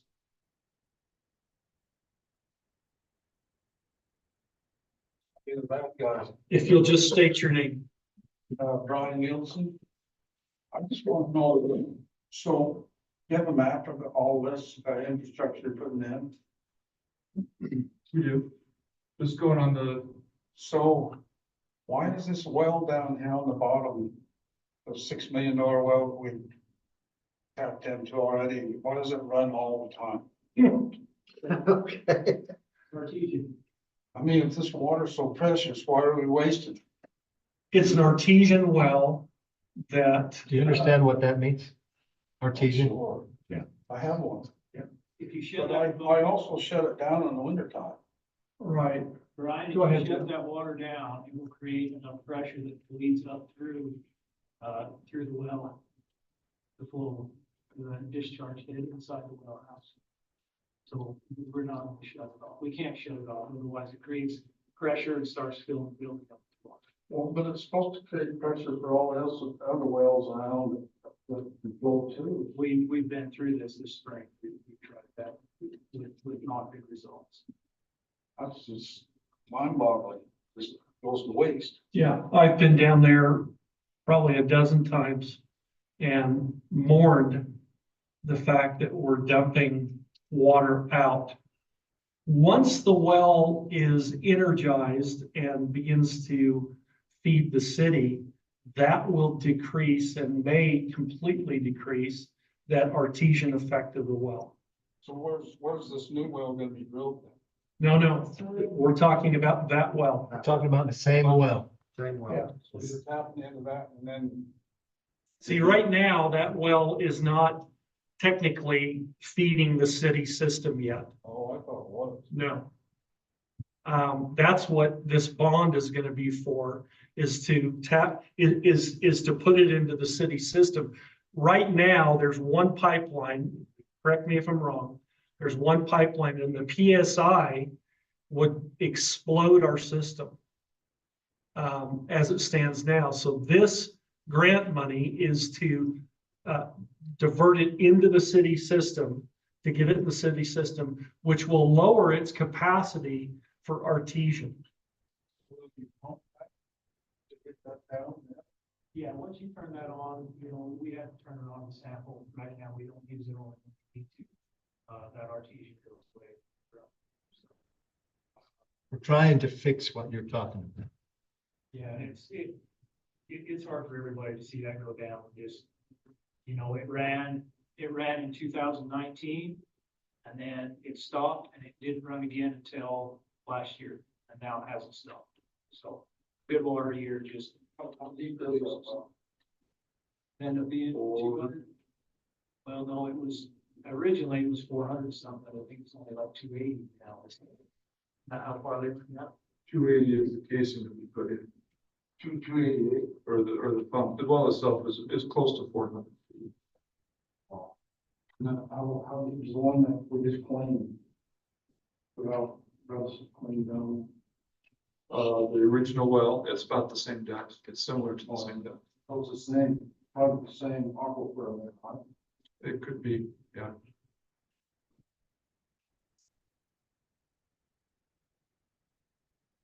Somebody told me at the mine up in Scottville that they've hit one of the biggest aquifers in Sanpete County. And it's a clean water aquifer. It's just amazing what they've hit. one of the largest, we've done some geological research from USGS. And one of the largest aquifers in the state of Utah runs just right about down the middle of Sanpete County. Huge reservoir of water in there. Thank you, Randy. Thank you. Any other thoughts? Wish you could pipe that water on the west. We have, Where are they gonna construct the? Bonnie, we have talked about that over and over. Can we do Fishing something? pond or? Can we do something with this water?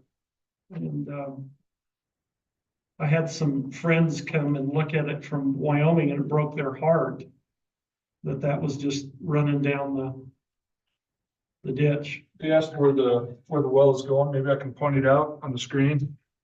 So the well is here where he's got his mouse.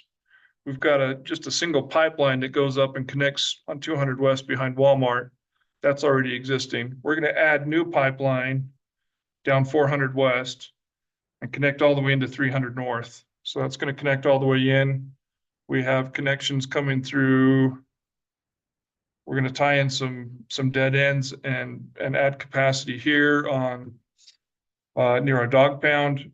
We're talking about adding connections here on 100 South and 600 West. As possible additions, we have water. This one's coming up this road too, right, Jeff? 700 North. So then we'll have two main trunk lines that feed into the city as a result of this project. This will be 10-inch trunk line that will serve the whole west side of town. It will allow future growth on the west side of town with that 10-inch trunk line. It'll give us enough capacity that we can feed water into the system and not create too much pressure on our piping system so that we can handle that amount of volume. It's a little bit tricky when you're talking 2,000 gallons a minute in your system. The pipes have to be big enough to handle that. So that's what this project will entail. So the potential is to build down there on the west side mostly? Is that what it's done? It allows the loop across the west side to give a full 10-inch trunk line all the way around the city, which will allow water to come in multiple directions. It will allow for future growth on the west side because there's now water capacity where there hasn't been. But then that leads to a problem with basements and people not being able to put basements in, I'm sure, because of that. Yeah, and that'll have to be addressed when development comes in. Obviously, groundwater levels will be factored into that. Yeah, even one level. You have to have 40 acres out there still. So is that the only part of Ephraim City that you're working on now then, or are you working on, pushing this on the east side too? There is already a 10-inch trunk line on the east side, and on the east side, we're fed from our springs. On the west side, this is the well that ties into our system. So this will feed into our whole system. We'll pump the water up to our water tanks on the east side, and from there it will feed almost the entire city. 2/3 of the city will be able to feed from this well. So by adding additional wells, up until just recently, we were almost completely relying on the spring water coming out of the mountain. 2018, we had a significant drought. Our spring levels dropped to 25% of normal flows. And that was a painful lesson for us. If you remember 2018, we went on water restrictions. What we've done since then is we've drilled 2 different wells in order to get some backup water supply. What happens when our springs drop? Some of our springs dried up completely in 2018. This is just trying to get redundant water supply, resilient water supply. In a normal year, right now, we're running 100% off of our springs. But in a dry year, which is going to come back, we're going to be using our wells a lot more. So it's just a way to try and make sure that, you know, they say a town has 99 problems, but if you don't have water, there's only one problem, right? I mean, so we're trying to take care of a critical resource for the city. So how much more is that gonna cost, homeowners then? When they get idea or what? So with this loan, that we're getting, we're using our water reserve funds to prepay our portion of that so that we don't have to raise water rates for anybody. So that is correct. The state wanted us to raise the rates by $10 in order to make the payments on this loan. We pushed back and said, we don't want to raise the rates for our citizens. There's lots of things that everybody's trying to pay for. We don't want to raise the rates. The state said, well, if you pre-fund the payments by a couple of years, then you don't have to raise the rates. And so we're dipping into our water account and trying to prepay that for 2 years worth of payments. So then we don't have to pass that cost on to the customers for this project. So we've been able to do millions of dollars worth of work, and the rates for the customers have not gone up as a result of this project. So we feel pretty proud about that, about what we've been able to accomplish and pass the savings on to our residents.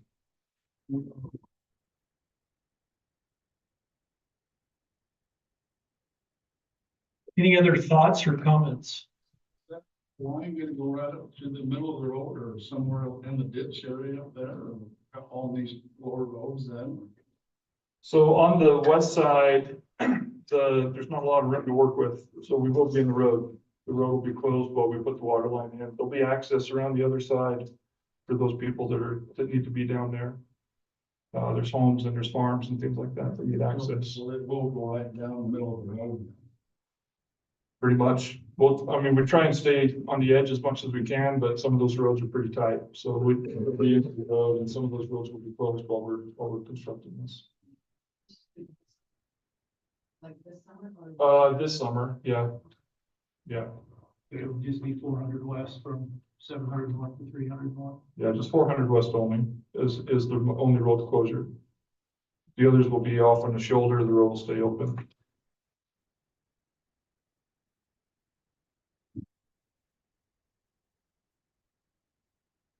Okay, thank you, Brandon.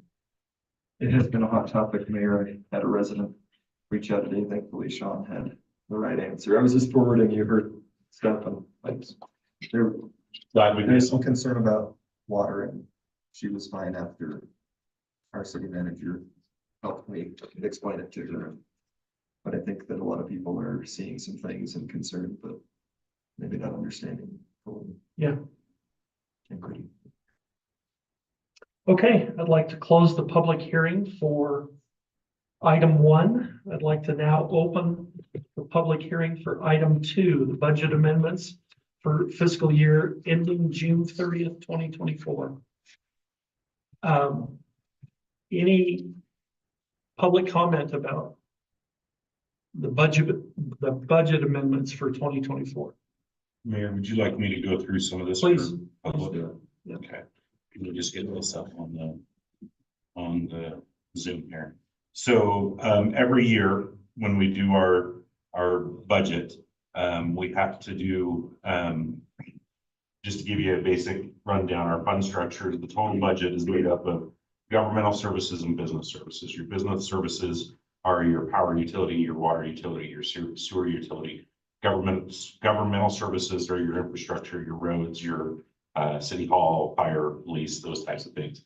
And those have general funds and capital project funds and enterprise funds. Enterprise funds we run similar to a business. The capital projects are things that cost us money, and general funds is how we fund the day-to-day operation of the city.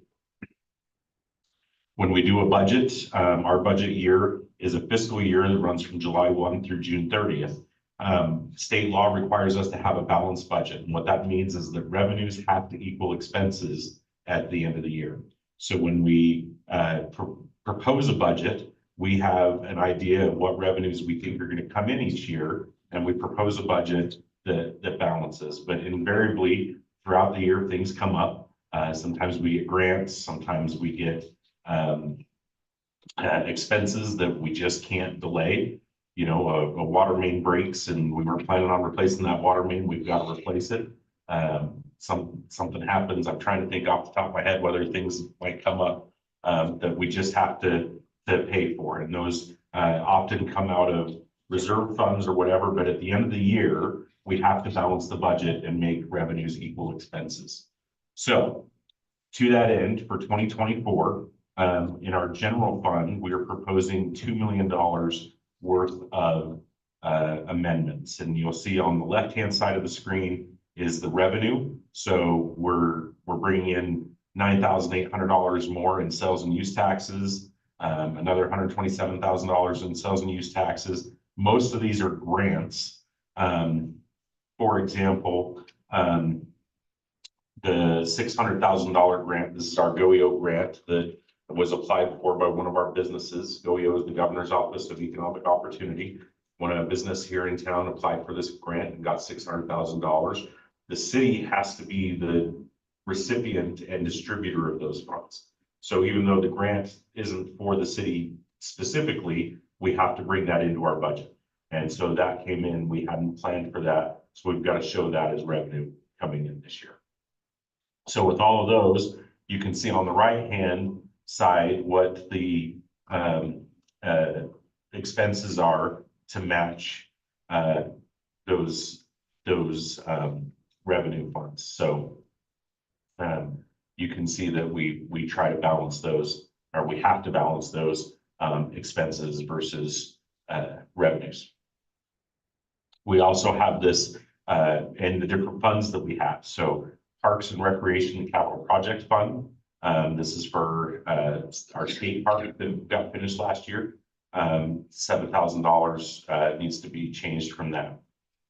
In our water fund, there is the largest expense there is a capital outlay for water rights. This was some of the land that we purchased. We purchased the water to help have resilient water for the city and have the appropriate water rights that we need for the city. And this fund, this particular water right, completed our purchase of a well where we had 2/3 control. Now we have 100% control. Then this came with land. This land is being used that will be used to construct our new public works building. So that's the main bulk of that. Sewer services, we have a $25,000 one there. And then out of the airport, of course, the airport we share with Manti. Most of the stuff that comes in from the airport here are grants from the FAA and the last of the COVID CARES Act funding. So this is revenue that came in. The $223,000 there you'll see is for a tractor that we've got on a grant from the FAA so that we can do more efficient snow removal and keeping the runway clean. The other $144,000 is the recent seal coat project that was completed, again, done with grant money, so no cost to the residents from the city coffers. With the airport, Ephraim City as the managing agency, the sponsoring agency of the airport, we are responsible for all budgetary items in the airport, and then we receive money from Manti for their portion. So those are the budget amendments that we are proposing today. Any questions, council members? No. Any questions from the public? Comments? You said the 1.1 some how many million for the sidewalk up in the Bandon? Is that what you're talking about? I didn't mention the sidewalk at Canyon. But it was on there. It's 1.275. Is that this? Sidewalk up in Canyon Road, 1.2 some. Yeah, so that's. the There's a sidewalk. grant Came right from the here on grant. the other side That to was pay a for it. federal earmark that we received to resurface Canyon Road and do the sidewalk Canyon Road from 3rd East all the way up to, we went to 7th East. So Canyon Road up to 1,000 East to the subdivision. So that was that just a sidewalk alone and It was sidewalk and road reconstruction. widening and. We widened it and rebuilt that entire road. And we did that with a grant. There's the corresponding grant over on the left-hand side for that same amount. You can see the corresponding grant in the revenue side. One thing that we're faced with the Canyon Road is over the next decade, the U.S. Forest Service is going to log all of these mountains to the east. And they've already started. And so they're going to bring down some estimates, 20 logging trucks, 20 to 25 logging trucks a day will go down and then go back up on a daily basis. And so the Canyon Road needed to have a deeper structure to it to handle those kind of loads. And so the federal government gave us grant money to reconstruct those roads. And then we were able to do the sidewalk on one side to get people off the road so that we could be safer, particularly with our children who are walking up and down or recreating up and down that road. That's already been put in, right? Yeah. That's not, It's not very, not budgeted. no, that's why we're amending the budget, because we got that grant in our last fiscal year. We did the project, and we have to show, to have the balanced budget, we have to show the revenue coming in and then we spend the money. It wasn't on our original budget. So now we have to amend the budget to show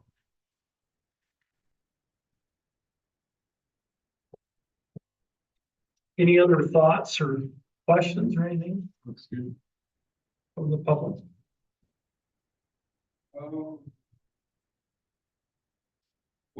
When do they,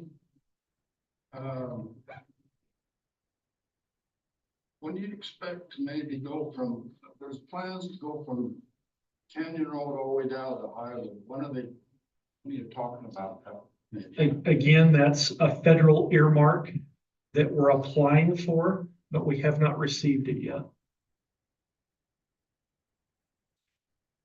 But it would be nice to make sure it did pass that elementary school, all those big trucks. Depends on which land it's on. It's true. It would be nice for the elementary school, Yeah, all of our kids, no matter whose land it's on. It won't be nice for the person whose land it's on, perhaps. Okay, seeing no more public comment for item number 2, I'm going to close the public hearing for that. And then item number 3, I'm going to open the public hearing for the budget adoption for fiscal year ending June 30th, 2025. I'll turn the time over to Sean. So, again, the total budget, that we're proposing for fiscal year 25, this is the base budget that we will propose. This is a little bit higher than normal, and we'll get into some of the reasons why for that. $31 million is our total budget. That budget is made up of the different funds that you see on the screen here. To put this into a little bit, I think, more easy to understand perspective, this is a pie chart showing all of the different funds that we have: the general fund, the building authority, our electric fund and our water fund are those enterprise funds that we talked about. Sewer fund is also included in that, but the total budget is made up of all of these funds, and that totals $31 million. So let me interject. That doesn't mean that we're operating on a $31 million budget. No. Our actual budget is almost $6 million, but this is an accounting of all of the funds, enterprise, everything. Yes. So. And with that, we break that down in the general fund, and this is where the mayor is really gonna talk about that difference in the general fund, because much like Granary Arts talked about earlier, having a large capital project that skewed their fund numbers, we have one of those this year as well. So our general fund is projected to bring in $10,947,891, of which $5 million of that is one project. It's a road project on 750 South, for Reefland Crossing for to access the land the Intermountain Hospital or Intermountain Healthcare has purchased. Okay. Again, this $5 million came from a federal earmark, and is it really no cost to the residents of Ephraim City, other than your federal taxes. But this $5 million is to go west from Highway 89 into the Intermountain property. That if you were to take away that $5 million, our general budget or our general fund, which we use to fund the operation of the city, would be in the $5.9 million range. So that's one of those outlier projects that makes our budget look a lot bigger than it actually is, and it's because of that grant money that we received. So to put this into perspective, that 750 South project is 38 to 40% of our entire general fund revenues for next year, for fiscal year 2025. Our expenses, that 750 South project is the vast majority of the largest piece of that pie that comes in. If you would take that project away, all of these other things would grow a little bit to create that 100%. So while our general fund is at 10 million and is part of the proposed budget, 5 million of that is for one specific project. Again, revenues have to equal expenses. This year, for the first time, Ephraim City is proposing to go through the truth and taxation process. This is technically a property tax increase that we're asking for the residents of Ephraim. The way this works is every year, the state gives us a tax rate and our budget has to remain the same. So we keep our budget numbers the same. And if we want to increase revenue through property taxes, we have to go through the truth and taxation. The way that breaks down, and we'll go through this line by line, on a $450,000 value home, remember your property taxes on that are not taxed at $450,000, it's taxed at 55% of that value. And then of your property tax bill that the county sends you in July, and then they give you your property tax notice in July, you get your bill in September, you pay it in November. On 2023, that somebody that lived in a $450,000 home to Ephraim City, again, this is not your total tax bill, but Ephraim City's portion of that tax bill equated to $298.98. The proposed tax increase that we are asking for this year would raise your 2024 taxes on that $450,000 home by $2.47 a year. That is it. Okay, on a commercial business with a $1 million value, the 2023 tax is $1,208. That's Ephraim City's portion of the property taxes for the business. With the proposed increase, that would increase by $10 to $1,218 per year. Okay, so we're asking businesses to pay an extra $10 a year, residents to pay an extra $2.47. Okay, now you're going to ask me what the 2024 auditor number is there. That's grayed out a little bit. Every year, the state auditor and the county auditor the county assessor give us the certified tax rate. That tax rate, based on new growth and higher property tax values, will change. And again, that budget price has to stay the same, and it gets distributed amongst all the residents and all the commercial businesses in the city, and you pay your portion of that based on the valuation of your home or the valuation of your business. If we did not ask for the increase, your 2024 tax would go down by that $12 on a $450,000 home. So what we are looking at is, compared to what you paid in 2023 and what you would pay in 2024 with this proposed budget, the difference to the end user is $2.47 increase. Okay.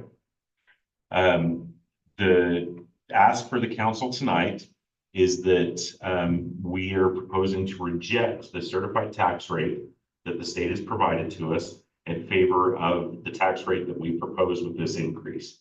That will trigger a public hearing, and the council has opportunity to make that decision tonight after the public hearing.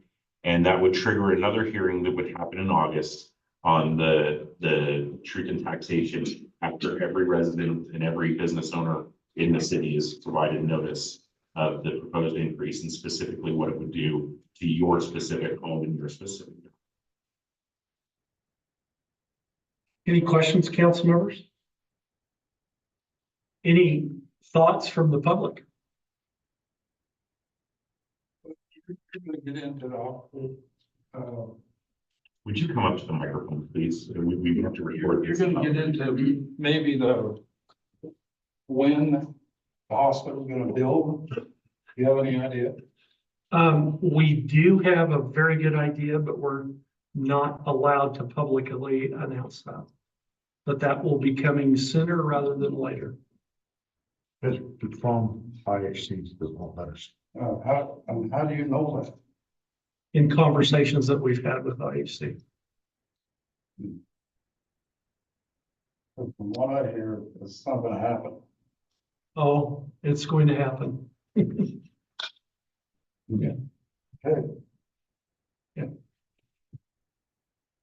need to know who your source is. My only comment is I look at the 2024. First off, state your name. Speak on the microphone, please. My name's Cameron Nelson. I look at it that rather than the $2.47 increase, that because of the 2024 audit, it would lower our rate.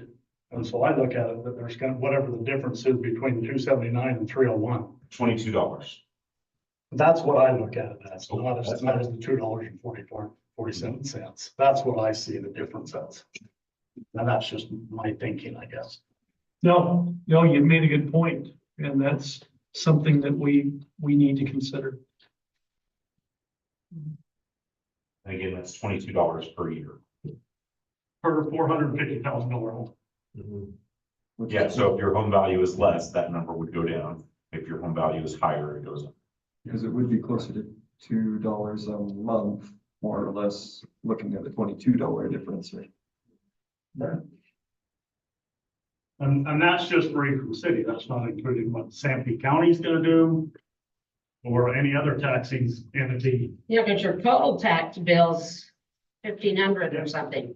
But most of it goes to the school district. Yeah, to make a big effect to a lot of people, Yep. especially on fixed income. Yep.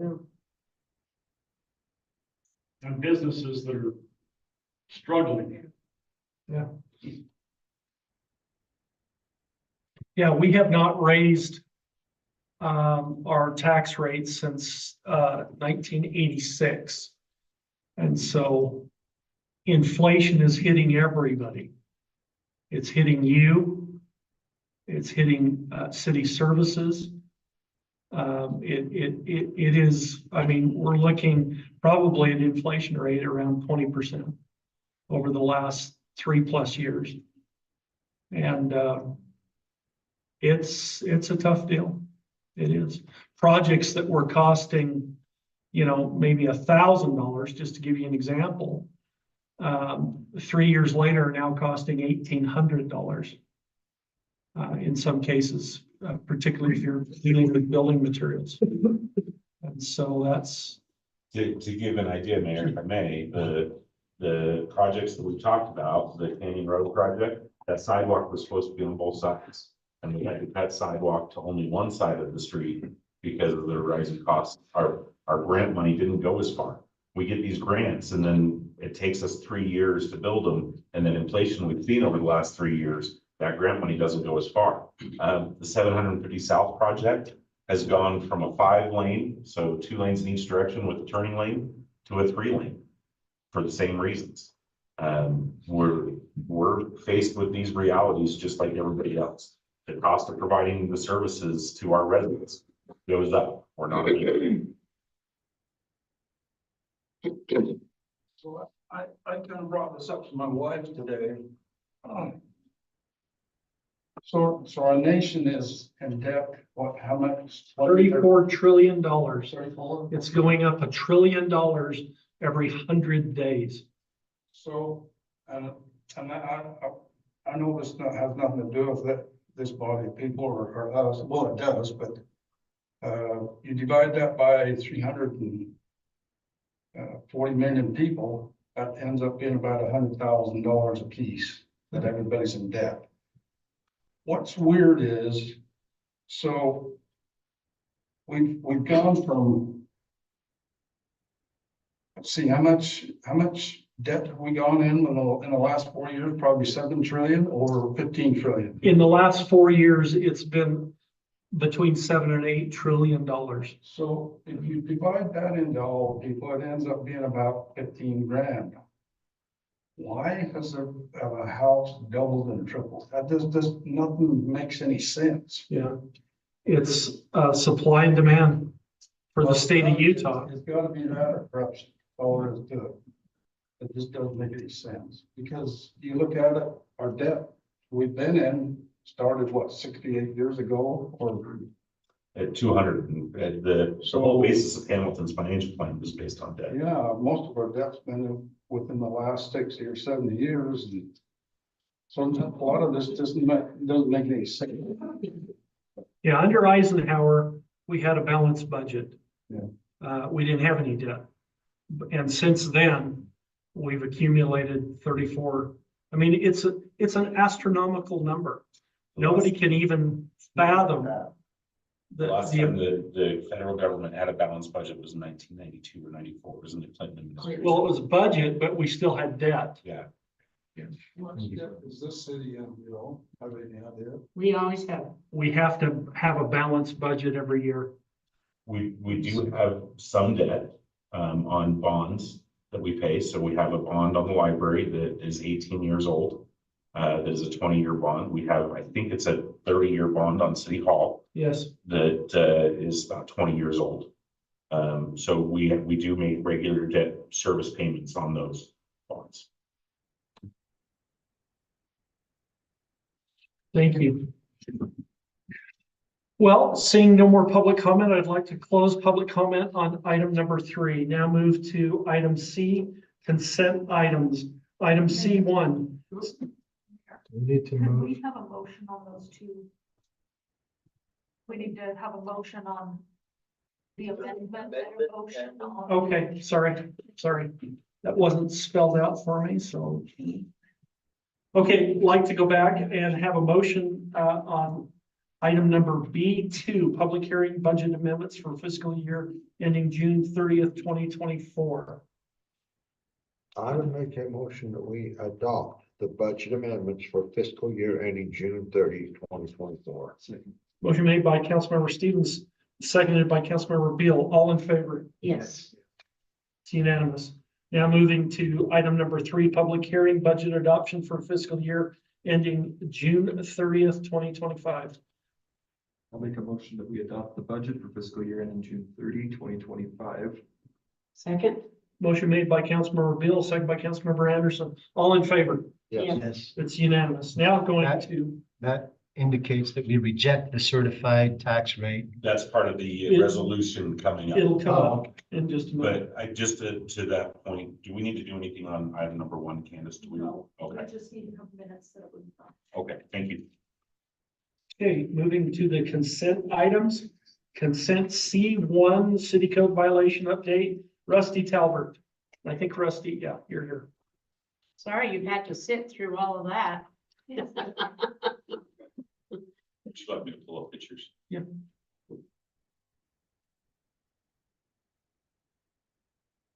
Rusty, you're limping a little bit. What's the deal? Bad hip for years and both my knees are bad and, He's been working really hard too. as I'm sure you guys have noticed, it's not 100% done. But you have made a lot of progress. You're really good. There I could was a throw out few all things that had kinds. happened, but. We're not gonna throw any excuses out. We told you we'd do 100%, that's not done. For that, I apologize. Are you ready? We're still working on it though. Are you still using the dumpster? Yeah, You're not ready for that to be taken away yet? Yeah. We're actually still, filling it. Have your neighbors been filming it? yes, actually, they That's what have. happened to me. Yeah, I got my mine once. I have I have thrown a few things. In fact, I've told some of them to throw some Yeah. stuff away in it, and stuff, but, we have gotten rid of quite a bit of stuff, which we currently are still working on it. and things. He's been working really hard. He actually got a second job for funding to help bring in for me and him to pay for the stuff that we're trying to do with our house as well. Which has taken some of his time away from the home. He's doing some curbing jobs with trying to fix. That owns- Yeah, so he's back and work with him as well when he's not working with Mr. Foreman. To bring in some of the funding to help make our house look more appealing. And stuff, because it costs a lot of money, especially on old houses like that and things like that, but we've been we pretty much got most of it cleaned up. You've made a lot of progress. Yeah, and he was working on the fence door today, before we came in. I went over to Ace Hardware this morning because I had enough money to go get the hinges for the gate. And I ran into the officer that was dispatched when David passed away. Our neighbor, so what he's talking about is our neighbor across the street from us passed away and Rusty actually found her body, which actually, Debbie. kind of, messed with him a little bit. So he was having some problems with some motivation for a few days after that. So that's part of why there's not been as much. Also, he got that new job too, so that's. In which we're trying to get the funding for us, to do some of the stuff that we want to do, like paint the house and stuff. We've got some of it done. As you can see, it's kind of multicolored in the front there. We're fixing the cracks with the concrete and doing a primer paint over it. So that's why it doesn't kind of blend. We started working on that side. We still got to work on some of the other stuff. As you can see, the sides of the house aren't done yet, certain areas and stuff, but he's working on it when he can and when he's home. Basically. We never stop. Basically, the primary color scheme that we're going for is flat primer gray with, it turns out it was a color that my dad chose before he passed away. The blue over the window, he actually bought the can of blue before he passed away. And after he passed away, when I was looking at the Kelly crest, I realized it was actually the same color. He didn't even know. So all the trim work outside of the posts on the porch are going to be in blue. The porch post will actually be done in white, traditional white for the post. And the fencing is going to be done in blue and white. The planter boxes, the framework is going to be done in the same blue, and then it's going to have the galvanized corrugated steel. And then in front, I was talking with Danny yesterday and again today about giving me a bid to put curbing in front of the planter boxes so that we can plant flowers across that area. Make it look nice. Make it look even better.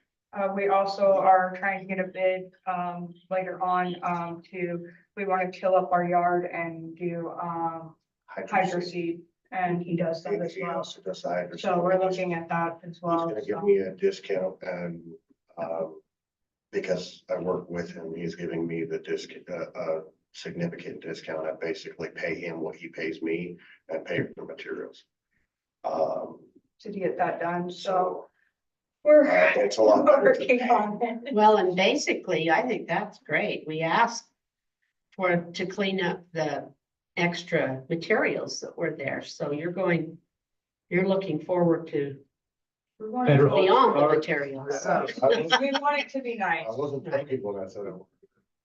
That I wanted them actually showing up, trying to get me to go in the parade of homes and stuff.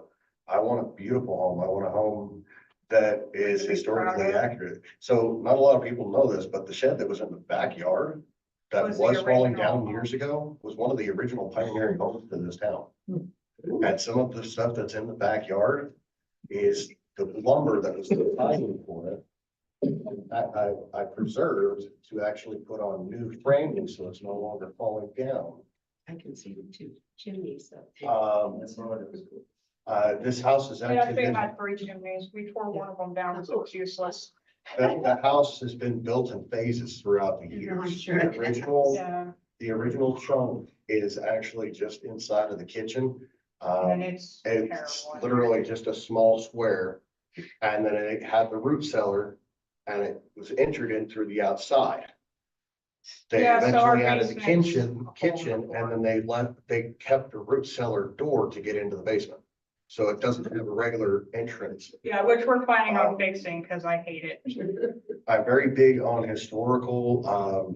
They had, when they were building this house, they had different times where they were interested in Victorian, and it's like they couldn't quite grasp what. So some of our Victorian was. house is like sixties, some of it's seventies, and then some of it's like 1800s, like, so this part right here that you see in the front, that's like the main part of the house. That's mostly the two front windows there are like from like the 1800s. The rest of the house was all pretty much. You're actually backwards behind that spot that you're was it? looking at. This was actually the second part of the house.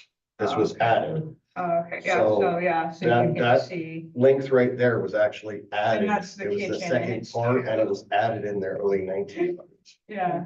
And his mom's room was added somewhere in the 70s or 80s, and The kitchen actually has the old school, I believe it was the 70s, the metal enameled cabinetry, where all the cabinet doors are. metal, like what Done you like see in a like the bathtub. 60s, that's where it reminds me and stuff. Ours are not in good shape. So They do we're- not take very We're care. actually restoring it. When I get to a certain point, I'm actually going to be petitioning for building permits and having To fix it structural up engineers properly. coming in to check out. Properly, sorry. I'm actually going to be adding one of the crucial points for where they were leaning towards the whole time.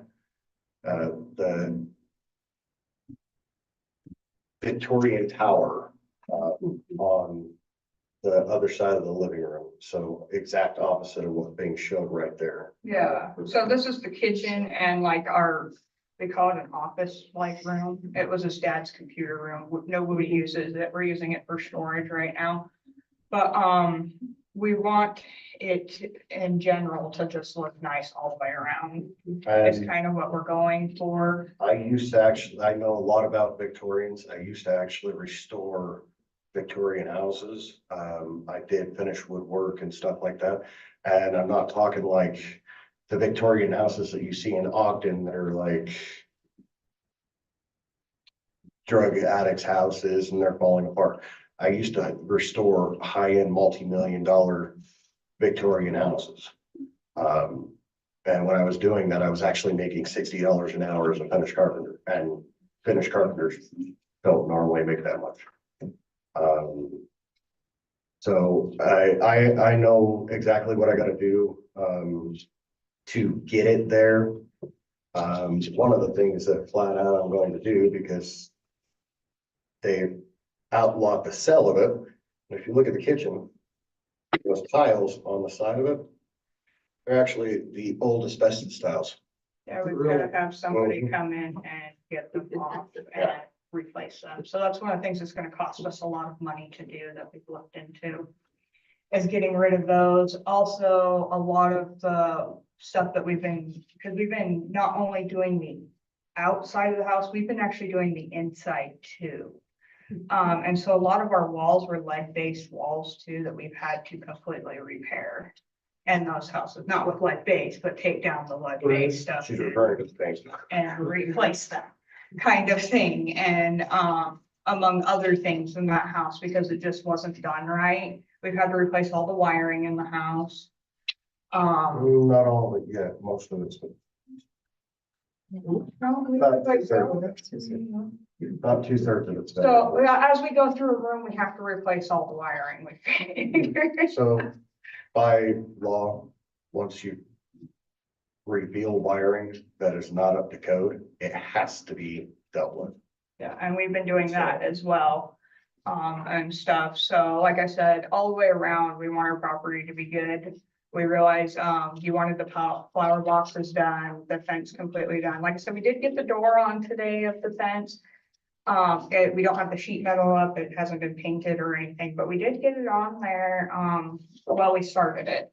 And we've done a lot of cleaning up, more cleaning up in the front, as you can see, and which we're still working on and things like that, and stuff. I and like I said, we're not gonna stop working on this home. This is our home. I mean, this has been my home since I was 16. This has been his home since he was like 8 or 9, I think your parents moved in that home. I was like 13. Oh, 13. So a very long My parents time moved there before in me. 1999, and I got out of UV system in 2003. And I've been there on and off ever since. So it's been his family's home for a very long time here in Ephraim. And so the reason why we bought it, not only because his parents were sick and couldn't take care of it anymore and stuff, we bought it because we wanted it. Because to us, it's sentimental. It's been in his family. It's been my home and my only home that I've known of since I was 16 years old, because I was in foster care. His mother was my foster mom. And, so, we want this to be, something that looks nice in the community and not be an eyesore. And so we're trying to do that above and beyond with what we have Sure. and stuff. And Sure. that's why She's he's not got a there. completely different bracket than I am. I wanna come forward and not be like, oh crap, I got this to do. Well, There's that too. we wanna thank you for, the work that you've done. We wanna recognize that. We want you to continue, Oh, yes, we are. okay? If you would come back to us in a month. Our next council meeting is July 17th. And so if you'll come back to us and just a brief, okay, we're done. And because we'd like to not have this hanging over you anymore. Yes, we would do, like I said, we want this to be something that the community Okay. can be proud of and ourselves. And stuff, because all the ballparks are there too. A lot of the community sees I want to be it. able to come home after work and be able We to wanna- relax. And not have to worry And have a weekend where I get to go in the backyard and have a barbecue and Exactly. watch my kids play on the place. And I'm tired of Sure. Yeah. Okay, so if you'll come back on the 17th of July, and we hope that we're done. We're done. Thank you. So, okay, thank you very much. Yes. Thank you. Moving on to item number 2 under consent items, approval of the RAP, Recreation, Arts and Parks Distribution of Funds as recommended by the RAP Tax Committee. Jordan. Hey, City Council. Hey. Hey, so the RAP Tax Committee met on last Wednesday, and that happened a whole bunch, and that's coming from a guy whose application got denied, so. They're all, I think they're all really smart, and I think they'll make some good decisions. It's just a little pretext. While we were reviewing the 7 applications for this time around, they started having a discussion about every time there's a meeting, we get this money and we spend it. We get this money and we spend it. And kind of consensus of the committee was that, hey, what if we stockpile money year by year and start again some bigger things and investing in infrastructure? We can see that the citizens can kind of be a part of it instead of just little infrastructure here, or like a little program here. And I think that was kind of a really good idea. And that's kind of something they want to encourage going forward to applicants, is infrastructure and things that will benefit for years to come and not just things here and there. And so they're a little more, not picky is not the word. They're a little more competitive when they're reviewing the grants. They weren't just looking to spend it all. They wanted to see things that would last for a while and that would benefit a lot of people. So there were 2 applications that were granted this year, this 6 months. The first one was for the Ephraim City Library for $1,300, and that was for programming and staffing. Ephraim City does do a lot with the funding they receive. So they received that. And it turns out, Public Works' very own Jeff Jensen he's a savant when it comes to writing grants, and his grant was actually approved for 10 benches. Yeah, 10 picnic tables for $12,000. And that was something like, hey, that's something that's going to benefit the community for years to come. I don't know if you've been to Family Park. That's the one that. Those are kind of beat up tables. Yeah, they're beat up. And so, and I'm glad they kind of got Jeff in the mix with Rat Tax as well, because he's at the parks more, almost like more than I am, so he kind of knows what's going on too, so I'm looking forward to more applications from Public Works as well, so those are the two applications. And so a lot of money was stockpiled this year, and they're looking forward for infrastructure and bigger programming for years to come, so. I feel good with it, and it's up to the city council to approve those recommendations. How much money was not spent? Oh, I could go grab the PowerPoint. I believe there was around 70,000 in recreation. And I think 10,000 in arts, 20,000 parks, around there.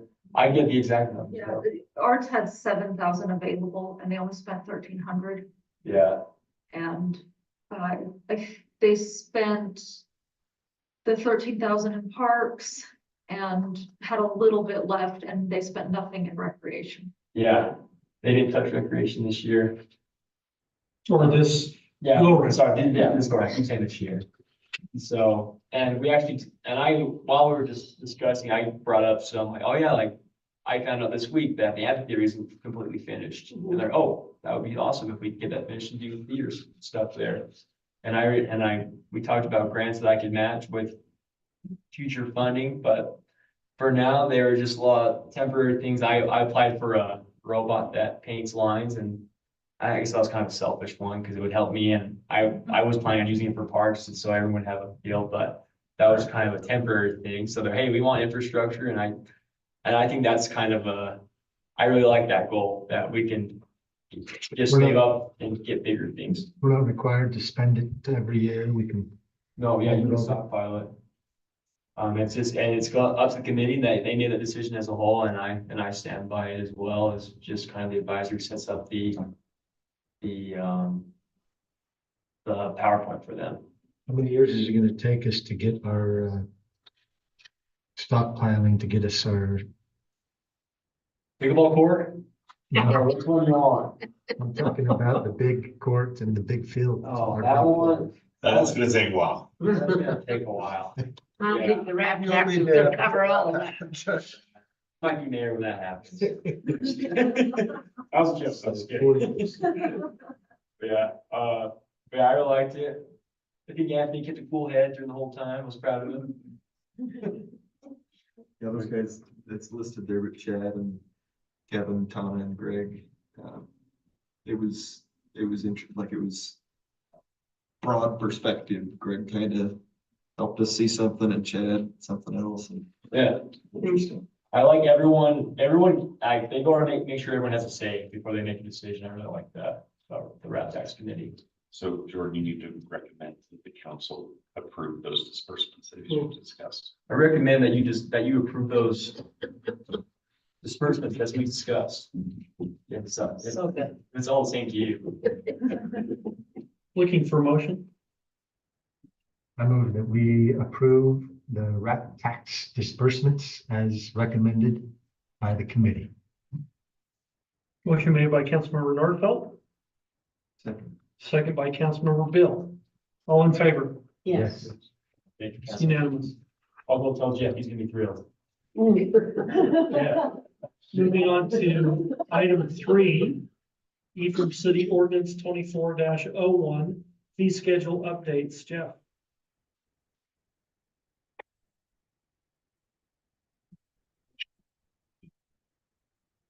Okay, so we're looking to update or increase the fire and inspection fee from $35 to $50.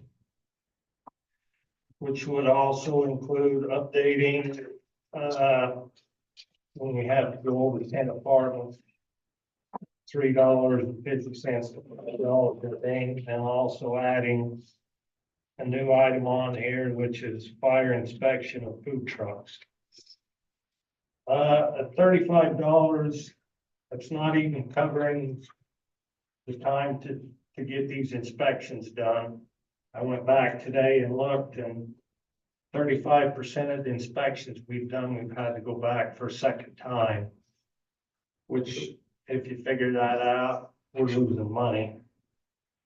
So, other cities are charging anywhere from $60 to $200 per inspection, depending on what type of inspection they're doing. So I just feel that raising this price from 35 to 50 is something that needs to be done.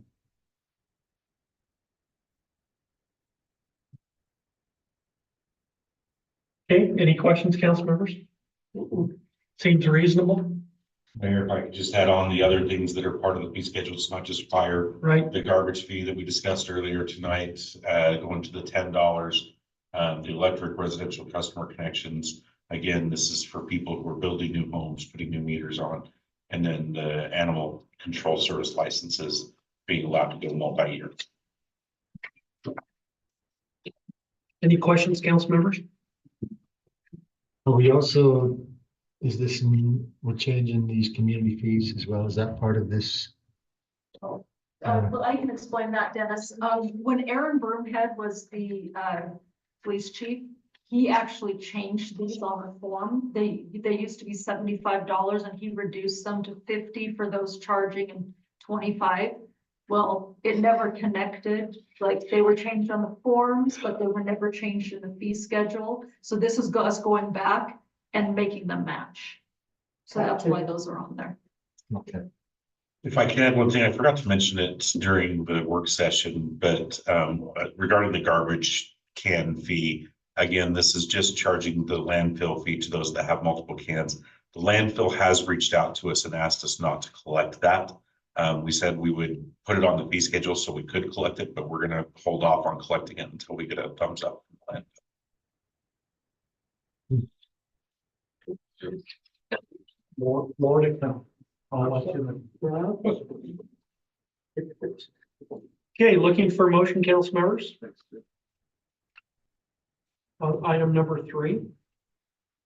We'll make a motion that we approve from City Ordinance 24-01 fee schedule updates. Second that. Motion made by Councilmember Anderson, second by Councilmember Bill. All in favor? Yes. Now, Candace, is that the right number? 2401? Yes. Okay. yes, Because it's ECO. It's this, our Oh, okay. this is our first ordinance of the year. Thank you. Moving on to item 4, Ephraim City Resolution 24-09, certified tax rate. John, So John's not here. so John, where are you? Yeah. John, You might be watching on the YouTube, I'm not sure. So this is for Dennis's comment earlier. We have to officially reject the certified tax rate as provided by the state and choose to adopt the rate. So the proposed certified tax rate of 0.001098 is being rejected in favor of a certified tax rate of 0.001208 per our proposed budget, which would initiate truth and taxation hearings later this summer. And that's all under this resolution 24. Yes. Yes. so to approve it would be to reject. Your motion would be to reject the certified tax rate as provided by the state and to adopt the certified tax rate as proposed in our budget. That should be stated in the resolution. So approving the resolution Oh. would cover that. cover that. Yes. Okay. Make a motion that we approve Ephraim City Resolution 24-09 certified tax rate. Motion made by Councilmember Stevens, Second. second by Councilmember Field. All in favor? Yes. Chad, was that a yes? Yes. Okay. So that is approved unanimously. And so our truth and taxation hearing will be the first council meeting in August. No, we cannot say that We hope. because we make recommendations to the county and the county sets the date. Maybe okay. Maybe it'll be. Maybe that'll happen. I It'll don't be know. sometime in August. Moving on to item 5, approval of the June 18th, 2024 warrant register. Any questions about the warrant register, council members? Oh, Looking for a motion? Move that we approve the June 18th, 2024 warrant register. I'll second. Motion made by Councilmember Northville and seconded by Councilmember What's Carrie. All in favor? Yes. Okay, I had to hold his arm just to. His turn. Sorry. it was approved unanimously. Now moving on to approval of the June 5th, 2024 city council meeting minutes. Any questions regarding those minutes, council members? Looking for motion? I'll make a motion that we approve the June 5th, 2024 city council meeting minutes. Motion made by Councilmember Anderson, second by Councilmember Stevens. All in favor? Yes. Passes unanimously. Now moving on to item D, appointments. Theresa Alder and Amy Olson, appointment to a 5-year Ephraim City Housing Authority Board term. Any questions about that? Is Lorna still gonna be the chair of that? Okay. Looking for a motion? Whose turn? I'm looking for a Dennis right now. too. I move that we approve the appointment of Teresa Alder and Amy Olson to a 5-year Ephraim City Housing Authority Board term. Motion made by Councilmember Nordfeld, I'll second. second by Councilmember Perry. Man, he was in there. All in favor? Yes. Okay. Now going to council reports, and I'm gonna start with Councilmember Bill because he's got a hot appointment. Thank you. I can look my brother. It's gonna be hot. Yeah, I appreciated Jordan's rundown. I really loved the RapTax meeting last week. Frankly, it was helpful to see how those funds come and how they can be dispersed. I loved the thought of, maybe I'll just say it here, but the theater thing I was referencing earlier, some of the work that Amanda Hansen and others are doing. They requested a substantial amount of funds and we did not award those. But not we, I didn't have a vote, but in council, they decided that. And I love the idea of, hey, instead of just these onesies, twosies, as they said, why not purchase some sound equipment and some lighting for our Canyon View Park over there, and let's stockpile some of this money and see if we can, some of the other things with the other entities that were requesting funds. Some were just a clarification. There was one Magician Act from Spring City that was requesting some funds, but he does not qualify as a nonprofit. And so we were able to communicate that. But And he anyway, lives in Spring City. it was to come and offer through the city. Anyway, Okay. RapTax is a very important duty, I've found out, so I'm happy to serve there. Julie obviously was here tonight. She said the presidential awards didn't quite make it in time. They're back ordered. So that's why we just did the swearing in, but not the presidential awards for, okay, thanks. And I guess that's for the outgoing youth city council people, or is it? It's the outgoing. So that's coming up. They weren't able to do it tonight. For your information, there were 10 of the 13, at least that's who was scheduled to be here. 3 of them weren't able to make it. What's my other one that library board. All is going well there. I stopped by today and they are making great use of the space that they've got. So they're giving away books on CD, giving away DVDs, selling bags of books. You can walk in there and it's a mystery bag and it says the category like religion and it's 20 books and it's $2, but you can't open the brown bag, a big brown grocery bag, And there's just a positivity there. We got phone calls twice today. Sabrina called and said, Anthony, your book that you requested is available. But wow, do you call every person? And she does. They do. And then the other, Kelsey called and said, hi, Anthony, I have another notice for you. I mean, this is just today. Said Becca won the drawing for something or other and gets a free book. I mean, they're just high touch, excited. They're excited about that new rotating substitute who will fill in. She will be paid. Yeah, so. Sorry, I don't want to overstate, but. No, we authorized a temporary employee. Sabrina is happy with child and will be doing a maternity leave. So we've got a temporary employee that we can bring on to cover some of her shifts while she's gone through the once her maternity leave starts, and then maybe as a substitute to fill in, not as a regular schedule, but as a. Well, she's So- fantastic, brings a wealth of knowledge. Her husband was just hired as the provost of the college. They're folks, they're new residents, so it's excited to see that she's donated a number of books to the library. All things are going well there. Sorry, I've been a little grumpy about money lately. I don't know what that's all about, but I'm here. Well, that's why you're elected. Good questions. To be grumpy. It was nothing, yeah, I wanted to grab her before she left, but I just. No, good question. Sign that warrant register before you leave, or you cannot leave. Thanks. Chad? I had a little problem with my phone services. So I wasn't getting any messages for a while. And, Marlon came over and helped me, and now I gotta go in. If it happens again, I'll probably have to come down here and talk to somebody because. We'll get you fixed up. Yeah, It's a new safety thing, I guess, apparently. It's that the you have to- two-factor authentication. Yeah, and anyway, I'm getting it now. The other day, it times you out like 30 seconds. By the time I get to this point, it's already timed me out, so I'll probably have to come back down. We got into it fine.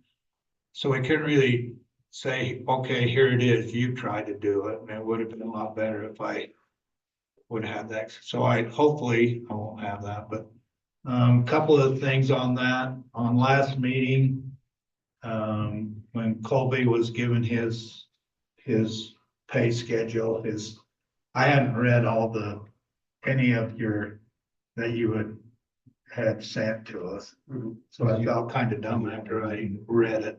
So I was kind of misinformed. I didn't have the information that you proposed to us. I think they might have had cemetery meeting.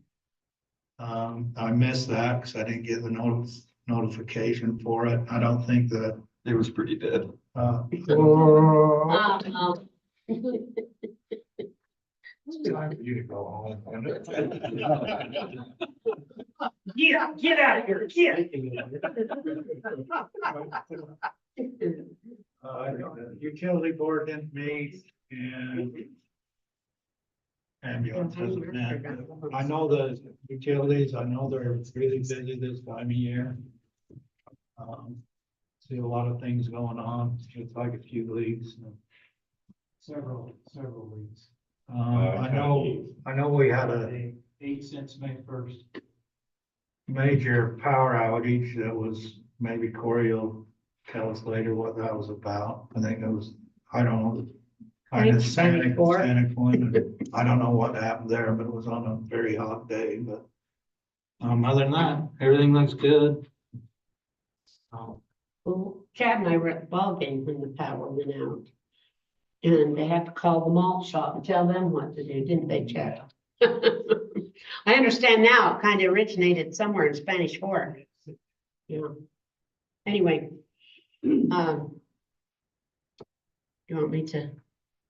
I've been Chad, you're following, done, aren't you? Yeah, okay. I've been following this situation with IPP and the IPP renewed. They had a meeting on Monday, IPA, which was very informative, I thought. Sean and Corey were on it, and I was able to get in from my house, and anyway. They're IPA is trying really hard to be very cooperative, but at the same time, very protective of IPP renewed that they're doing. And so it was to go to I heard some from a different bill on a committee meeting this morning about the security situation, but there are a couple of concerns. They want to make sure that when they apply for to the EPA to get a license for clean air type things, that it does not reduce what IPP renewed has applied for. And so anyway, so they're trying really hard. They reviewed it. It would have gone first to the House and then to the Senate. I don't know if it went to the Senate tomorrow. I'll have to listen to it in the morning because they had the problem of scheduling it during our council meeting, so I didn't get to see it, but I suspect it's gonna be discussed too quite a bit at UANS, don't you think, Corey? So anyway, it was very interesting. There were a couple of hot button topics, and I had the iPad off, but there were some people on there with very strong opinions, and you could see it. I couldn't read lips, but boy, I could see it in their face, so I'll have to listen to it tomorrow morning. I read lips, Margie. Do you? I do, literally. Oh, You want me to God. tell you what they said? I can't in this meeting, but Oh, exactly. There were some pretty, but there were other issues. I don't think it was on the issue of the power. I think it was another one. So anyway, that will be interesting, and it will affect Ephraim. The other thing that they're very concerned about is IPA is very concerned that they protect the communities that are involved in this. They're very concerned about that. They don't want that to adversely affect us. So anyway, that's it for today. The fire department had their, fireman wives, girlfriends dinner last night. But really well, we've had 3 or 4 more new people apply to be on the department. And so it's coming back up. Chamber of Commerce is growing almost weekly, and it's moving on, so that's it. thank you. I have an airport board meeting tomorrow. I won't be there. Price. But, Oh, bless you. Poor. we had our Scandinavian Festival Recap. debrief and felt good about everything. I mean, the weather, whoever's in charge of the weather needs to do better next year for the 50th anniversary. We're not sure, but that's when we're celebrating it next year, whether it's the 50th or not. I was surprised how So, many people stayed. yeah, And then it was good. the next day was beautiful. Yeah. Yeah, but they were very appreciative of all of everybody in the city, and we'll take a couple of weeks off and then start planning next year. That's it. Thank you. Corey, you'll agree with me that the power outage was a perfect storm. And we were just set. In fact, Sean was about to push our new phone system to give information to our residents, and the power came back on. So, but it was a perfect storm. And it was several things happening at the same time. Throughout the state. Yes, our landfill situation was exciting.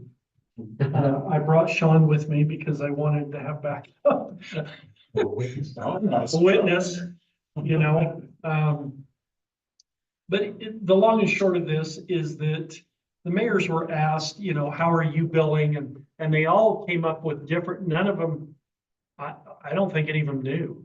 Mayor Olson did. There's 2 different schools of thought. There's the electric meter or the garbage cans, and the bigger cities do buy garbage cans, except for Mount Pleasant, which does buy the electric meter, and their rationale for that is the 1,000+ electric meters that they have outside of their city that they service. That is enormous. Can't imagine.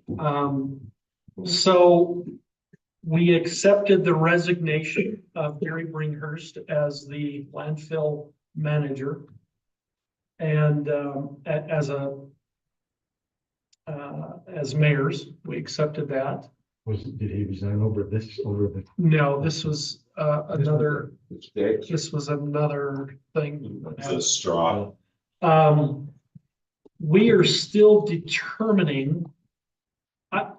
I've presented to the mayors our position that we really ought not to be charging, double charging apartments for landfill through electrical hookups. Because those apartments pay a fee for that dumpster. And if we started charging just by electrical hookups, we would charge apartments a double fee, and we would charge farmers who are hooked into the electrical grid of Ephraim. We would charge them a fee that they're not using. Businesses as well. And so, this is kind of, really up in the air. Steve Anderson, who's the mayor of Mayfield, wants us all to be together.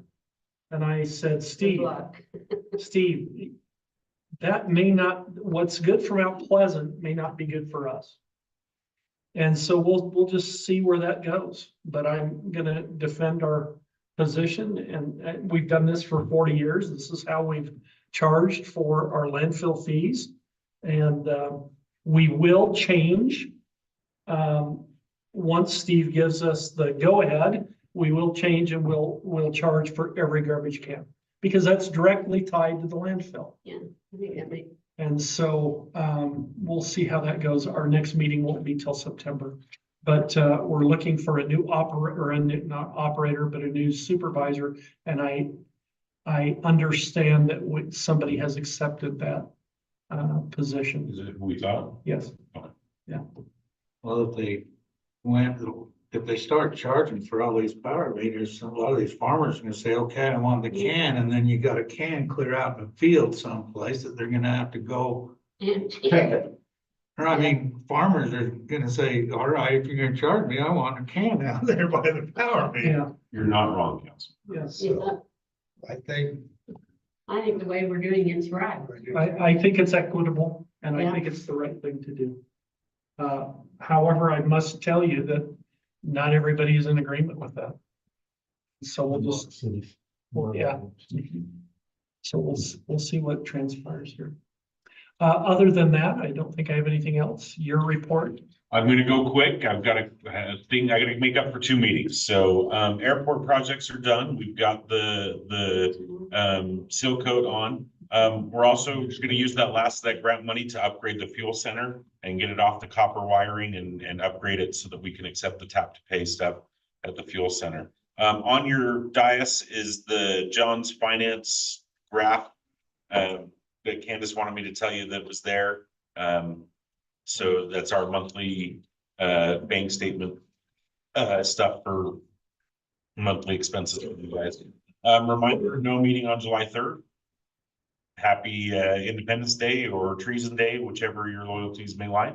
Definitely Independence Day. We've had, as Jeff and others have mentioned, many water leaks. There's still 2 water leaks left to be fixed. Gosh, we've had 8 water leaks since May 1st. It's just been crazy. But I want to give all credit to our public works staff. If something happens, they get out there and they fix it. A lot of times it doesn't even come to my attention. So that is awesome. As far as code enforcement, the 550 East, we are working on that.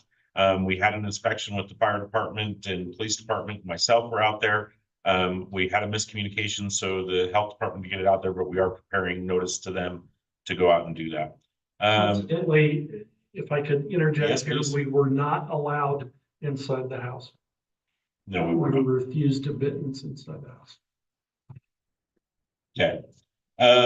Just a note that we wanted to pass along as part of our purchase of land on the west side of property, or the west side of the city that we talked about, the Grazer property. That whole acreage has been under agricultural exemption for however long. If you're familiar with the Greenbelt laws, you get a reduced rate on your property taxes. But once you take it out of Greenbelt, you have to pay a 5-year rollback. Does that apply to us? It does. And so 10 acres of that we're using for our public works yard is going to be subject to a 5-year rollback tax at about $5,000 that we're going to have to pay on that. We didn't do that at first, because So- we should have paid that. The remainder of the acreage we can hold on to for 5 years, and as long as we maintain a lease or do the agriculture on it, then we can go and it will be at the 0 tax rate. After 5 years, the rollback would be 0 because we're not charged property taxes. But if we take that out of the green belt, so we just got that notice last week. We've been meeting with South San Pete School District about the school resource officer. had some interesting conversations about how that whole program is running. I think we'll have some more conversations with the superintendent once he gets back from vacation. Colby's been really good on that. Just officially, Officer McQuivy did resign and take a position in the North Sanpete School District. And so we are without an SRO right now, but we will have that filled before the school year begins. Police department did interview several people for patrol positions. We're looking to hire one right away and another one after another opening comes up in about 6 to 8 weeks. And assuming background checks come back on those, we'll have those officers up and going as soon as we can. Jeff has brought me a bill or an authorization to proceed. He wants to use the remaining funds in our sidewalk budget for 2024. So this is still this year's budget year to do sidewalk shaving to get some of the sidewalks that have buckled a little bit over at Canyon View Park to shave them so that they're more wheelchair accessible. That's an $18,000 bill that we have here for the company to come in and do that. We will authorize that under this year's budget that you guys have already authorized for sidewalk. Is that citywide or just partially? That will just be at the Canyon View Park. There are several, they already came down and did an assessment on several areas of town. Canyon View Park, there is what, Sean, 4 or 5 pages of trip hazards up there that they're gonna fix. Excluding the pavilion, because we plan on redoing the cement in the pavilion, but all the sidewalks around the bathrooms, around everything else. So. Okay. Before I left, I don't think we got this at our last meeting. We did re-up our service agreement with the Ambulance Association for another 2 years, I believe is what that's for. That's no cost to us. They provide that service to us. And we provide them use of the hall on their building and help them with that. So that's a really good agreement. We're proud to be partnering with them going forward still.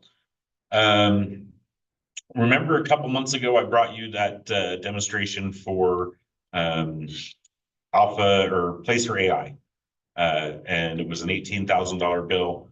We decided not to go with that based on the price tag and all that. There is a similar product, think Coke versus Pepsi, does similar things that we get at a steep discount through Economic Development Corporation of Utah. We've also renewed that for another year. It's called Alpha Map. And so we thought that we would do the $4,000 bill, 4,000 versus 18,000 for probably an RC cola versus a Coke, but still a cola. So we will move forward with that in the next budget year. And then we mentioned the Housing Authority. Lorna is sending out a letter from the Housing Authority trying to invite people to sell their properties to the Housing Authority and to work on getting some new properties there. Last two, reminder that John and the finance department will be running checks on the last day of the year, June 30th. So you will see a warrant register come in for that, just to try to wrap up as much as we can on within the budget year before the calendar flips over. So you'll need to approve that via email. And then we've got a lot of surplus stuff. And so we're looking to do a yard sale later this summer. Just a lot of surplus stuff in our sheds and our garages and stuff here at the city that we'd just like to see if we can figure out how to put that together and let people come and pick over it and see if we can make room for more stuff. Because that's what yard sales are all about, right? You get rid of the old stuff so you can bring in new stuff. Yeah, get rid of the old stuff and take the rest to DI. Okay, that's my report. Thank you. I don't see any reason to have a closed session meeting tonight. So looking for a motion to adjourn. Oh, sorry, Jeff. Boy, Jeff, you ruined tonight. We're having problems with speaking Canyon View Park, problems with the sewer at Canyon View Park. The splash pad is off for the time being. It is tied into the sewer system that runs to the bathroom. It was in before Memorial Day. We had problems that it backed up into the bathrooms when the splash pad was running. Happened the week that I was gone, and it happened again yesterday, so. We got it all cleaned up, but the splash pad is off for now until we can get that fixed. I think long-term, we're gonna have to run, because there's only a 4-inch sewer line running, and it runs clear over by the fire station and then down. I think the long-term fix is to take an 8-inch, and run it down that south, parking lot. And Yeah. straight down to the street right there. That's gonna be, I think, the long-term fix, so. Just wanted to give you an update on that. I'm sure we'll get some questions on the splash pad, so we'll get it back on as soon as we get up there and address the situation. Thank you. Okay, thanks. Looking for a I motion. move that we adjourn this meeting. Motion made by Councilmember Norton. Are you gonna second? I'll second Second by Councilmember Perry, all in favor.